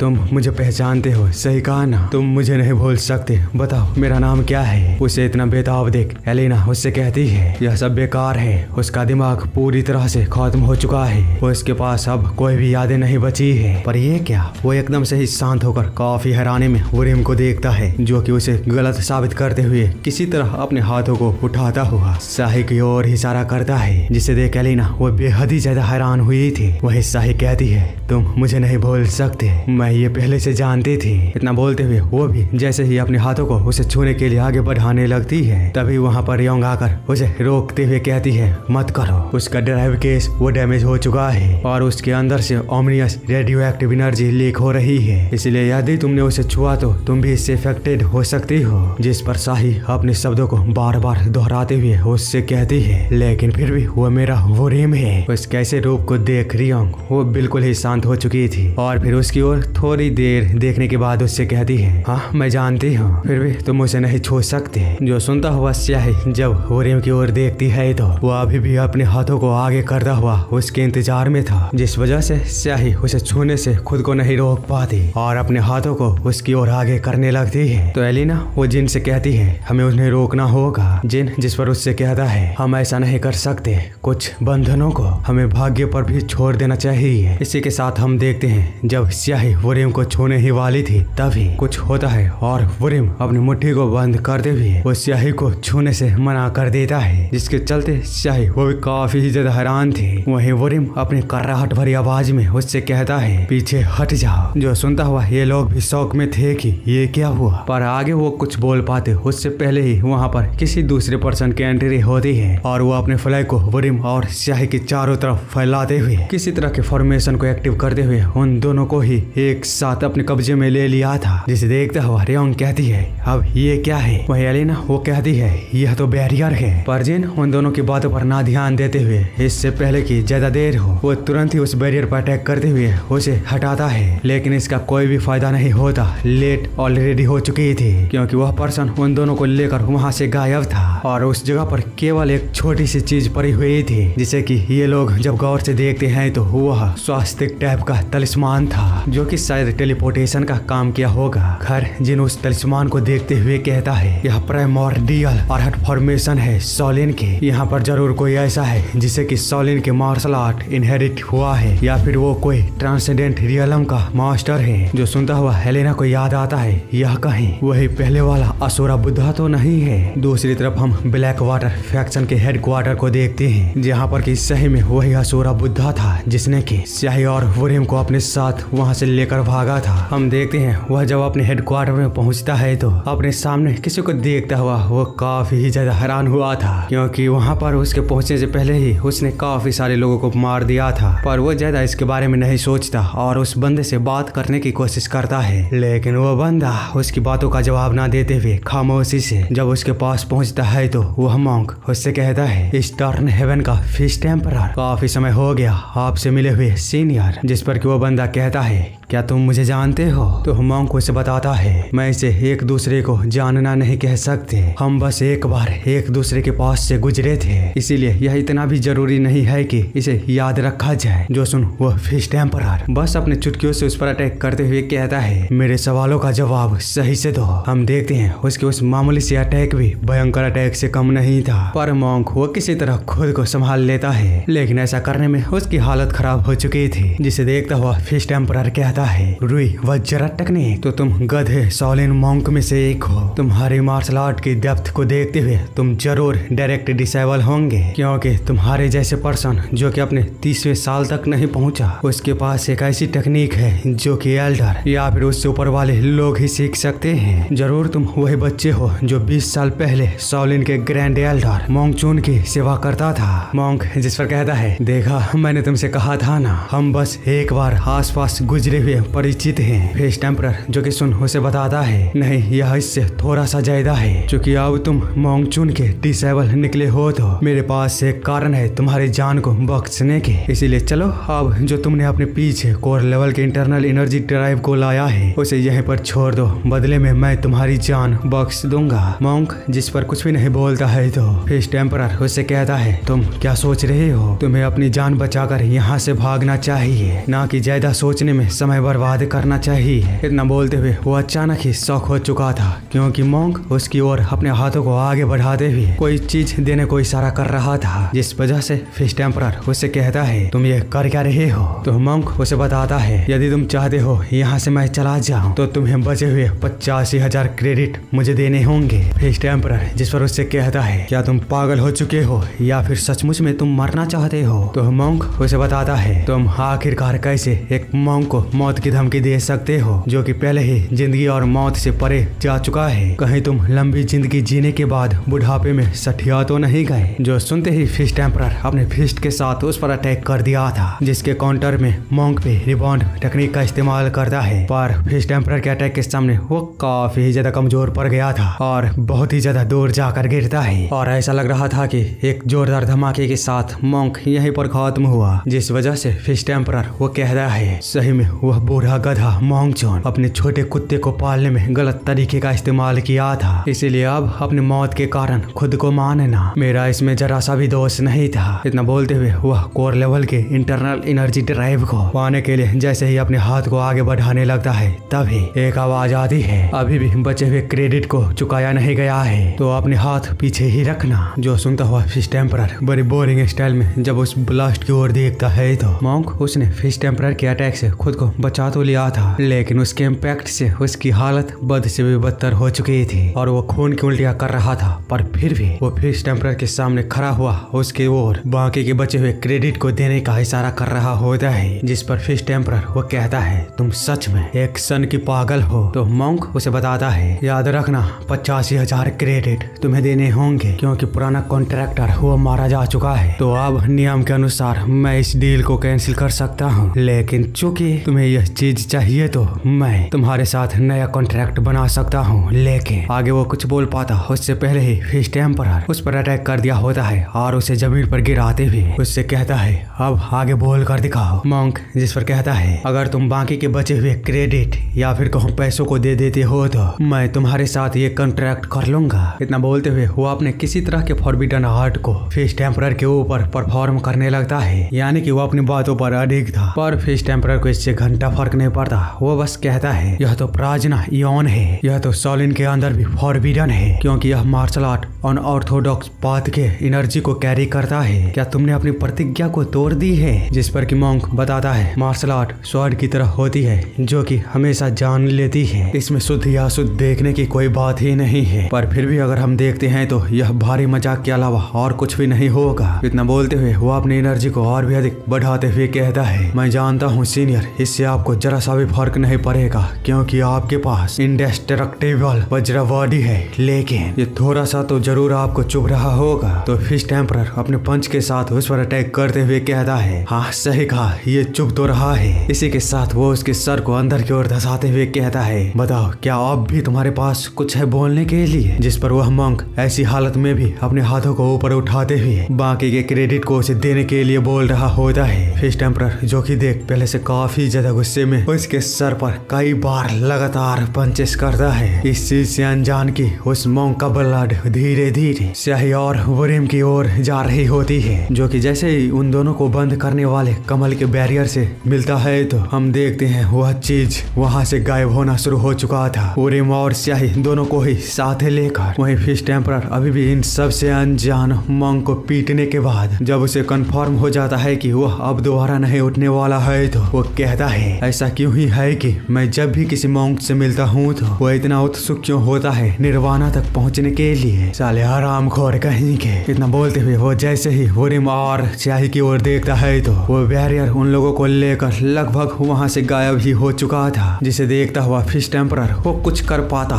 तब तक काफी देर हो चुकी थी और वो बैरियर पूरी तरह से गायब हो चुकी थी। बस केवल वहां पर वही पहले जैसा एक तलिस्मान रह जाती है, जिसे देखता हुआ फिश टेम्परर कहता है कि मैं डुंजिया यहाँ तक कि मरते समय में भी तूने इस जैसे तुच्छ चाल को चले, हरामी बेवकूफ कहीं के। इतना बोलते हुए वो तुरंत ही उस तलिस्मान को निकल जाता है और वो भी वहां से वोरेम और स्याही के पीछे गायब होना शुरू हो चुका था। अगला सीन थोड़े समय बाद की होती है जहाँ पर कि मॉन्क की ऐसी हालत को देखते हुए कोई बोल रहा था वो मर चुका है। हम देखते हैं उस जगह पर रियोंग, एलिना और जिन पहुंच चुका था। वही रियोंग कहती है तो किसी ने इस मॉन्क को मारकर उन दोनों को किडनैप कर लिया है, लेकिन आखिरकार वो कौन हो सकता है जो कि असुरा बुद्धा को ऐसी हालत में पहुंचा दे? जरूर वह कोई भयावह मास्टर होगा। एलिना जो कि सुन अपने मन में कहती है ईस्टर्न हेवन का फिश टेम्परर जरूर वही हो सकता है। तभी जिन उस असुरा बुद्धा को देखते हुए कहता है यह अभी भी मरा नहीं है, जिस पर रियोंग वो काफी हैरान होती है। वहीं जिन वो बताता है इस बच्चे के पास असाधारण टैलेंट है, जिस वजह से इतनी बुरी तरह घायल होने के बावजूद भी जीवन का छोटा सा संकेत अभी भी उसके अंदर बाकी है। इतना बोलते हुए वो मॉन्क से कहता है चलो अब चूंकि तुम जिंदा हो तो बताओ आखिरकार वे बच्चे कहाँ पर हैं? उसके इतना बोलने के बाद हम देखते हैं ये तीनों काफी ही ज्यादा हैरानी के साथ उस मॉन्क को देख रहे होते हैं क्योंकि वह मॉन्क पहले के जैसा ही अपने हाथों को उन लोगों की ओर करते हुए बाकी के बचे हुए क्रेडिट को उनसे मांग रहा होता है, इतनी बुरी हालत में पहुंच जाने के बावजूद भी।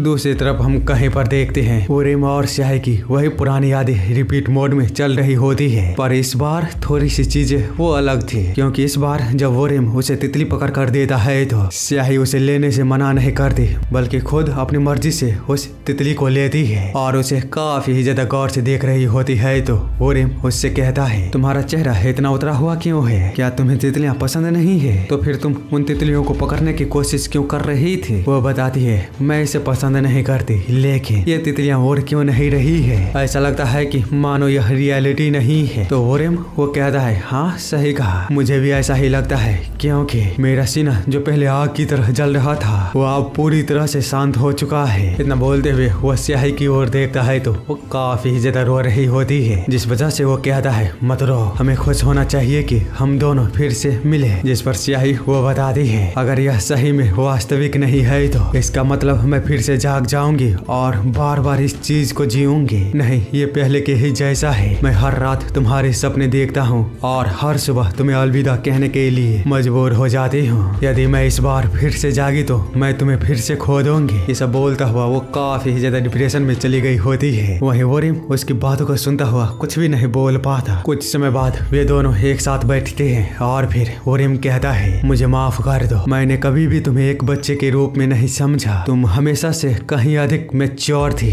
जिस तरह तुम सोचती थी, जिस तरह तुम काम करती थी, उसे देखते हुए तो स्याही वो कहती है, लेकिन मैं छोटी हूँ, एक छोटे बच्चे की तरह, और मैं तुम्हें पसंद नहीं हूँ। सही कहा ना? जिस पर ओरिम उसे जवाब देता है, यहाँ पर छोटे होने की कोई भी बात नहीं है, तुम हमेशा चार्मिंग और प्यारी रहोगे, क्योंकि जब मैं वर्षों तक ब्रह्मांड में भ्रमण कर रहा था तब मुझे एहसास हुआ इस पूरे ब्रह्मांड में केवल एक ही स्याही है, इसीलिए मैंने तुमसे प्यार किया। मुझे पता है तुम्हें छोटा होना पसंद नहीं है, लेकिन अब चिंता मत करो, मैंने तुम्हारे लिए एक उपहार को लेकर आया हूँ, तुम जल्द ही बड़ी हो जाओगे। सही जो कि सुन से कहती है, नहीं नहीं ऐसी कोई बात नहीं है, मुझे छोटा होना ना पसंद नहीं है। इतना बोलते हुए जब वह वोरिम की ओर देखती है तो वो काफी ज्यादा हैरान होती है, क्योंकि वोरिम वो अपने सामने देखते हुए भयंकर तरीके से अपनी एनर्जी को बाहर निकालना शुरू कर दिया था, जिसका कारण फिश टेम्परर था, जो कि उन दोनों के पीछा करते करते वहां पर पहुंच गया होता है। और अपने सामने वोरिम के पावर को जब चेक करता है तो उसे पता चलता है कोर लेवल का इंटरनल एनर्जी ड्राइव उसी के पास है, क्योंकि उसकी पावर 8.9 सर्कल थी, जिस वजह से वो कहता है तो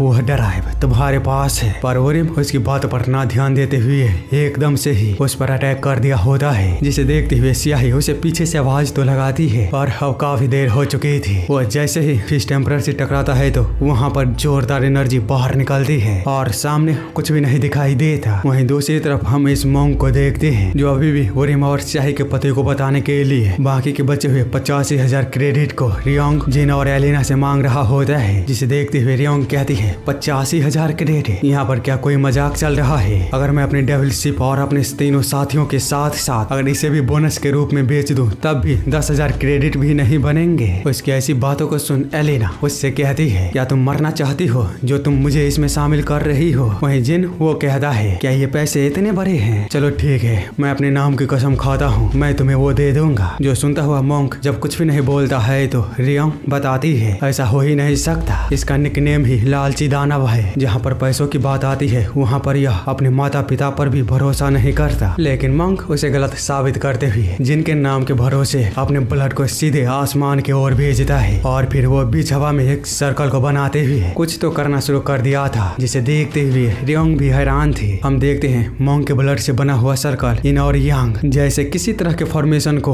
उन लोगों के ऊपर बनाना शुरू कर दिया था, जबकि दूसरी तरफ हम शाही को देखते हैं, वो अपने सामने किसी को देख बुरी तरह से थर्रा चुकी थी, क्योंकि फिश टेम्परर उसको तो वोरिम के अटैक से कुछ भी नहीं हुआ था, उल्टा वही वोरिम को गले से उठाता हुआ बोल रहा था, तुम्हें अपने दुश्मन पर अटैक करने से पहले उसकी ताकत का आकलन कर लेना चाहिए था। केवल तुम्हारे पास बड़े स्वर्ग के हो जाने से तुम किसी भी चीज को नहीं काट सकते। हमें पता चलता है फिश टेम्परर के पास भी कोर लेवल का इंटरनल एनर्जी ड्राइव है, और अब वह वोरिम के इंटरनल एनर्जी ड्राइव को छीनने वाला है, जिसे रोकने के लिए स्याही पीछे से अटैक तो करती है, पर जैसे ही उसका शॉट फिश टेम्परर से टकराता है तो उसकी प्रेशर इतना अधिक होता है कि वो खुद ही पीछे गिर जाती है और किसी तरह खुद को संभालती है। बाद में उन दोनों की ओर देखते हुए कराहते हुए कहती है, उसे छोड़ दो। और अब काफी देर हो चुका होता है, क्योंकि फिश टेम्परर ने अपने हाथ को वोरिम के दिल के अंदर धसा दिया था उसके कोर लेवल के इंटरनल एनर्जी ड्राइव को बाहर निकालने के लिए। स्याही जो देखता हुआ कुछ कर पाते उससे पहले फिश टेम्परर अपने हाथ के साथ साथ वोरिम को दिल भी उसके सीने से बाहर निकाल लिया होता है, और वोरिम की बॉडी वहीं पर बेजान होकर नीचे गिर जाती है। लेकिन फिश टेम्परर इसकी परवाह न करते हुए कोर लेवल के इंटरनल एनर्जी ड्राइव को देख ही रहा था। तभी उसे अपने पीछे कुछ महसूस होता है और हमें पता चलता है असुरा बुद्धा ने फिश टेम्परर के पीछे उन तीनों को भेज दिया था इसी जगह पर। आगे रियोंग जब वहाँ पर पहुँचती है तो वो वोरिम को नीचे गिरा हुआ देख काफी ज्यादा हैरान होती है और गुस्से में चिल्लाते हुए कहती है, उससे दूर हटो। न बोलते हुए वो काफी ज्यादा भयंकर अटैक फिश टेम्परर पर करती तो है, लेकिन उसके इतने खतरनाक अटैक के बावजूद भी फिश टेम्परर पर कुछ भी फर्क नहीं पड़ता। वो बस अपने हाथों को जरा सा झटकाता है और उसके अटैक को आधे रास्ते में ही रोक दिया था। साथ ही उसके अटैक में इतनी पावर होती है कि उसके अटैक को तबाह करता हुआ रियोंग की ओर बढ़ने लगता है, तो रियोंग भी घबरा चुकी थी और वो कुछ समझ पाती। तभी जिन पीछे से आते हुए उसके पीठ पर अपने हाथों को जैसे ही रखता है वैसे ही उसकी एनर्जी फिश टेम्परर के अटैक को बुरी तरह से चकनाचूर कर दिया होता है, जिसे देखता हुआ फिश टेम्परर कहता है,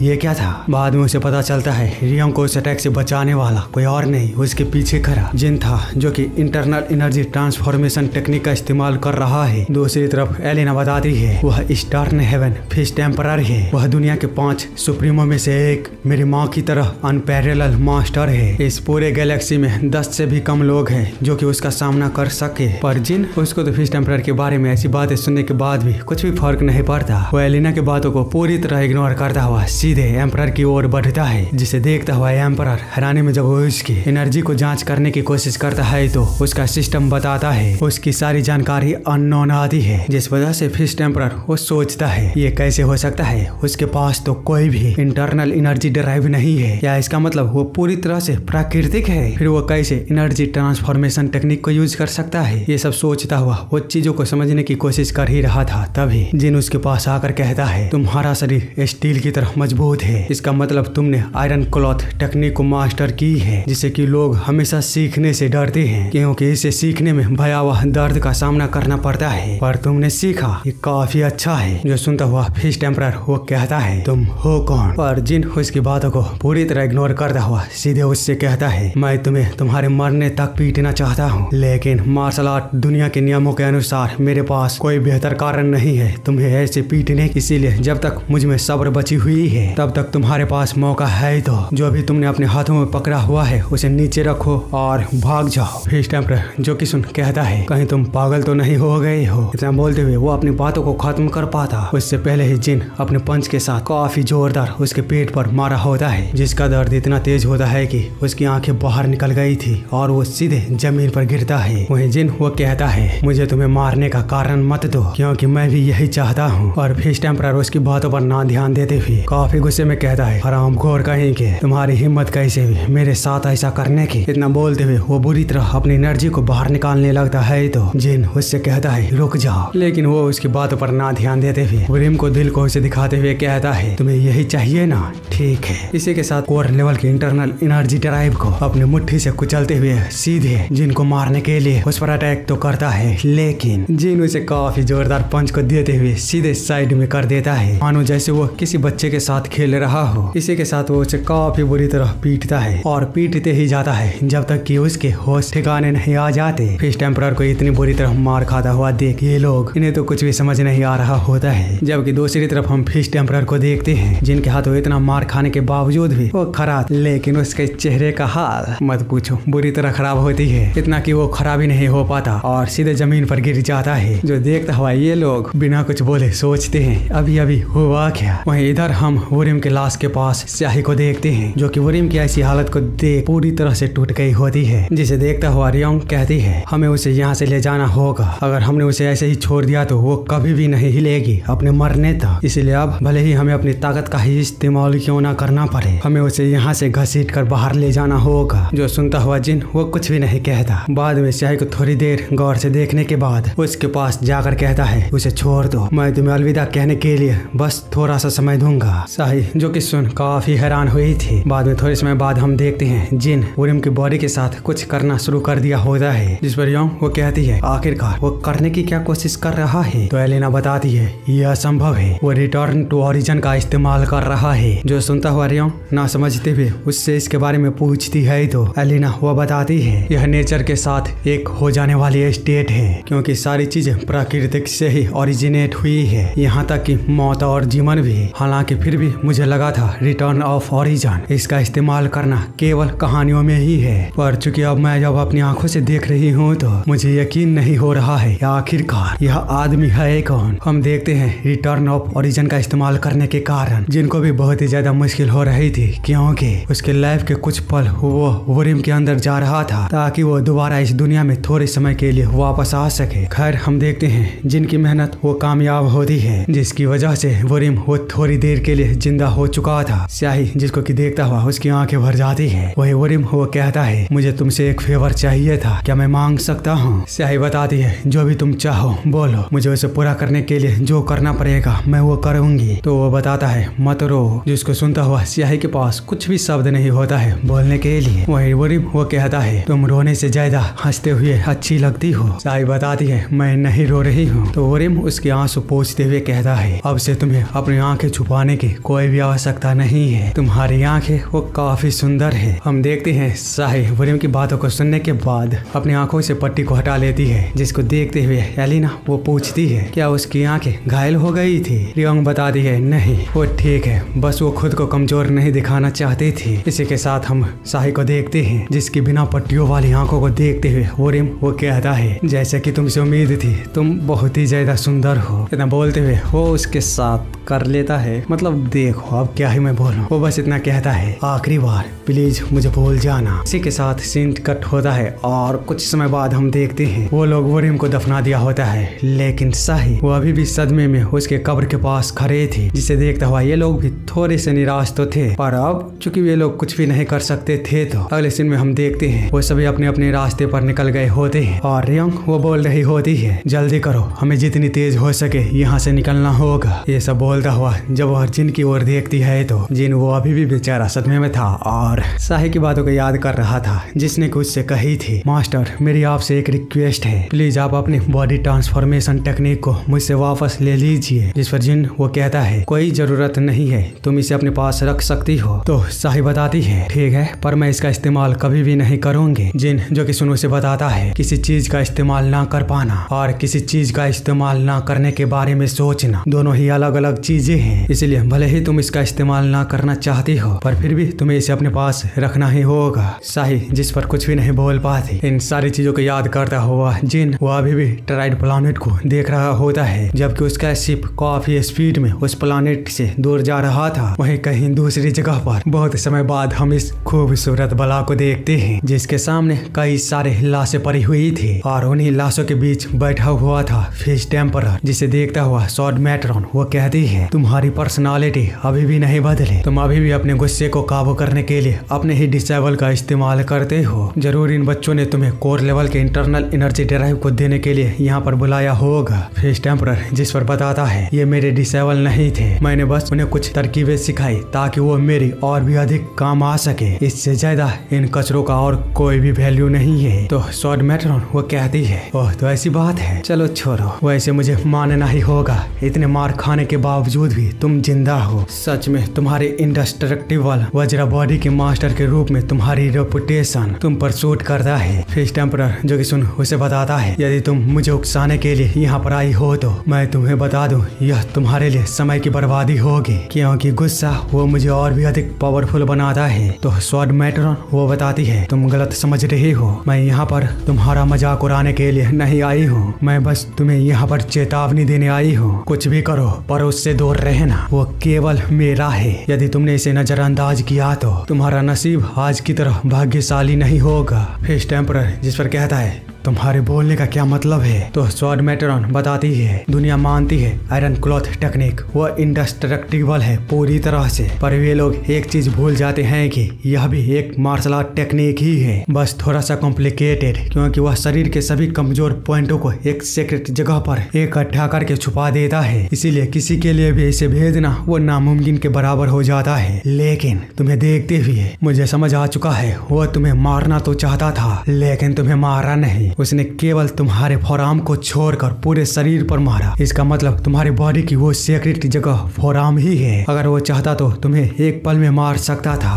पर उसने ऐसा नहीं किया, इसीलिए मेरी चेतावनी को नजरअंदाज मत करना, नहीं तो मैं अपने स्वॉर्ड को तुम्हारे उस स्पॉट पर चलाने में जरा सा भी नहीं हिचकिचाऊंगी। यदि आप लोग नहीं समझे हो स्वॉर्ड मैट्रॉन के बोलने का क्या मतलब है तो चलिए मैं आप लोग सिंपल भाषा में बता देता हूँ। देखो फिश टेम्परर ने आयरन क्लॉथ टेक्निक को मास्टर किया है, जो कि शरीर के सभी कमजोर पॉइंटों को बॉडी के ही किसी सीक्रेट जगह पर इकट्ठा करके जमा कर देता है, ताकि लोग उसे आसानी से ना ढूंढ सके और न ही आयरन क्लॉथ टेक्निक को मास्टर करने वाले को हरा सके। इसीलिए फिश टेम्परर अभी तक अजय था, लगभग 10 से भी कम लोग थे जो इसका सामना कर सकते थे, लेकिन अब चूंकि जिन ने उसके कमजोर पॉइंट को रिवील कर दिया है, उसके उस जगह पर न मार कर तो सभी को पता चल गया है कि उसका कमजोर पार्ट फोरआर्म है, जहाँ पर अटैक करने से फिश टेम्परर बड़ी आसानी से बच सकता है और इसी चीज का फायदा उठाते हुए स्वॉर्ड मेट्रॉन ने उसे धमकाया, अगर वो फिर से जिन के रास्ते में आता है तो उसके कमजोर पॉइंट पर अटैक करते हुए उसे खत्म कर देगी, जिस वजह से फिस्ट एम्परर वो अब से हमेशा स्वॉर्ड मेट्रॉन का सामना करने से डरेगा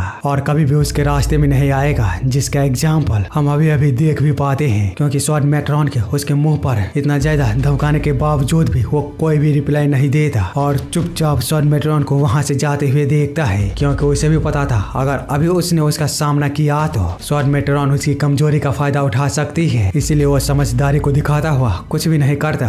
खैर आगे हम रियोंग की शिप को दोबारा देखते हैं, जिसके अंदर जिन इतने समय से भूखा रहने के कारण काफी दबा दबा कर खाने को खा रहा होता है और रियोंग वो बोल रही होती है क्योंकि अब कोर लेवल का इंटरनल एनर्जी ड्राइव वो तबाह हो चुका है तो तुम मुझे अपनी एनर्जी दे सकते हो, मैं तुम्हें परमिशन देती हूँ अपनी एनर्जी मुझे देने के लिए, लेकिन याद रखना केवल एक बार। जिस पर जिन वो बताता है अब बहुत देर हो चुकी है, उस बच्चे को वापस लाने में मेरी ओरिजिन एनर्जी वो खत्म हो चुकी, मुझे उसे वापस करने में लगभग 3 साल लग जाएंगे, उसके बाद ही मैं अपनी एनर्जी को तुम्हारे साथ शेयर कर सकता हूँ। जो सुनता हुआ रियोंग की तो पूरी दुनिया ही हिल चुकी थी और वो चिल्लाते हुए कहती है तुमने कहा था मेरी मदद करोगे, लेकिन इसके बजाय तुमने हमें 85,000 क्रेडिट के कर्ज में डुबाने के बावजूद भी मेरी मदद नहीं कर पा रहे हो। तुम्हें पता भी है असुरा बुद्धा वो कितना लालची है, अगर हमने उसके पैसे वापस नहीं किए तो वो हमेशा हमेशा के लिए हमारे पीछे पड़ा रहेगा। हम देखते हैं मॉन्क ब्लैक वाटर फैक्शन के द्वारा दिए गए पैसों को लेने के लिए बैंक में पहुंचता है तो मैनेजर उससे पूछता है आपके अकाउंट में कुल 103,000 क्रेडिट है, बताइए मुझे इसे कहां पर भेजना है। तो मॉन्क उसे कहता है सबके सब शाओलिन भेज दो, जिस पर कि वो मैनेजर काफी हैरानी में कहता है क्या फिर से आपको कम से कम जिंदा रहने के लिए कुछ तो पैसे अपने पास रखने चाहिए। मॉन्क जिस पर कहता है जैसा कहा है मैंने वैसा करो, सारे पैसे शाओलिन भेज दो,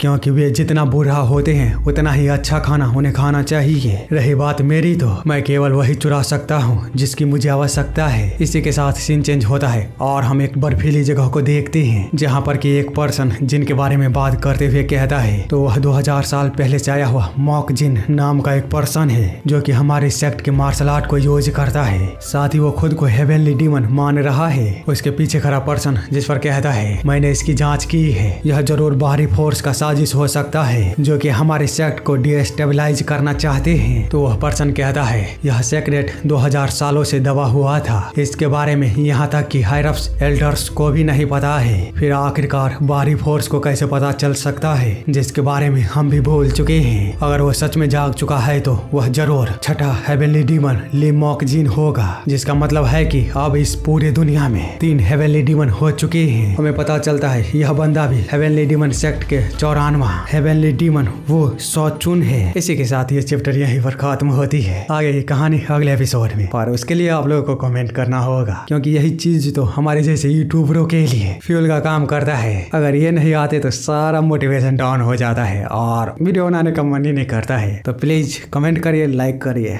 जितना हो सके उतना करिए। रही बात इतने दिनों से कोई भी एपिसोड आ क्यों नहीं रही है तो भाई साहब उसका कारण मैं अपना जॉब ढूंढ रहा हूँ, क्योंकि जिस तरह हमारे चैनल पर व्यूज आ रहे हैं उससे तो हमारे घर बिल्कुल भी नहीं चलने वाला है। इसीलिए आप लोगों से छोटा सा रिक्वेस्ट था, यदि आपके फ्रेंड सर्कल में कोई ऐसा है जो कि इस तरह के एक्सप्लेनेशन देखना पसंद करता है तो प्लीज आप उनके पास भेजिए, हो सके तो अपने फैमिली मेंबर के पास भी भेजिए जो कि इस तरह के एक्सप्लेनेशन देखना पसंद करते हैं, जिससे कि हमारी थोड़ी सी मदद हो सके और आप लोगों को टाइम पर नए नए एपिसोड देखने को मिलता रहे। हाँ जानता हूँ मैं काफी दिनों तक गायब रहता हूँ, पर क्या कर सकते हैं, पैसा कमाना भी जरूरी है ना। अगर मैं पूरा टाइम इस पर लगा दूंगा तो फिर पैसे कहाँ से आएंगे भाई साहब, इसीलिए मैं अपने पूरे टाइम को यहाँ पर नहीं दे पाता। लेकिन जैसा कि मैंने पहले कहा, अगर आप लोग चाहते हो मैं अपना पूरा टाइम यहाँ पर दूं तो यार मेंबर लो बड़े वाला, ताकि हमें पैसों की टेंशन ना हो सके और पूरा समय हम इधर दे सके। और हाँ कोई जोर जबरदस्ती नहीं है, अगर आप ले सकते हो तो लो, वरना अगर आप नहीं भी लोगे तो वीडियो आपको देखने को मिलता ही रहेगा जैसा कि अभी तक हमेशा मिलता आया है। बस अगर आप मेंबरशिप लेते हो तो हमारे जैसे छोटे से क्रिएटरों को थोड़ा सा मदद मिल जाती है, जिससे कि हम बाकी की चिंताओं को छोड़कर एक जगह पर फोकस कर पाते हैं। इसके अलावा उन लोगों के लिए एक मैसेज था जो कि मेरे वीडियोज को यूज तो करते ही हैं और अब मेरे सोशल मीडिया के भी क्लोन बनाकर लोगों से बात कर रहे हैं, तो प्लीज ऐसा मत करो यार, इससे हमारे और हमारे चैनल के ऊपर बहुत ही ज्यादा नेगेटिव इम्पैक्ट पड़ता है। हालांकि तब भी मैं आप लोगों को कॉपीराइट स्ट्राइक ना देकर पहले आप लोगों को समझाना चाहता था, क्योंकि मुझे पता है एक छोटे क्रिएटर के लिए कितना मुश्किल होता है अभी के कंपटीशन के वर्ल्ड में आगे बढ़ना। मैं भी एक समय पर इस दौर से गुजर चुका हूँ, इसीलिए मैं आप लोगों की मुश्किलों को अच्छी तरह से ना सही तो कुछ हद तक तो जानता हूँ। इसीलिए प्लीज ऐसा मत करो, नहीं तो मेरे पास तुम्हारे चैनल को डिलीट करने और तुम्हारे सोशल मीडिया अकाउंट को रिपोर्ट करने के अलावा कोई रास्ता नहीं होगा।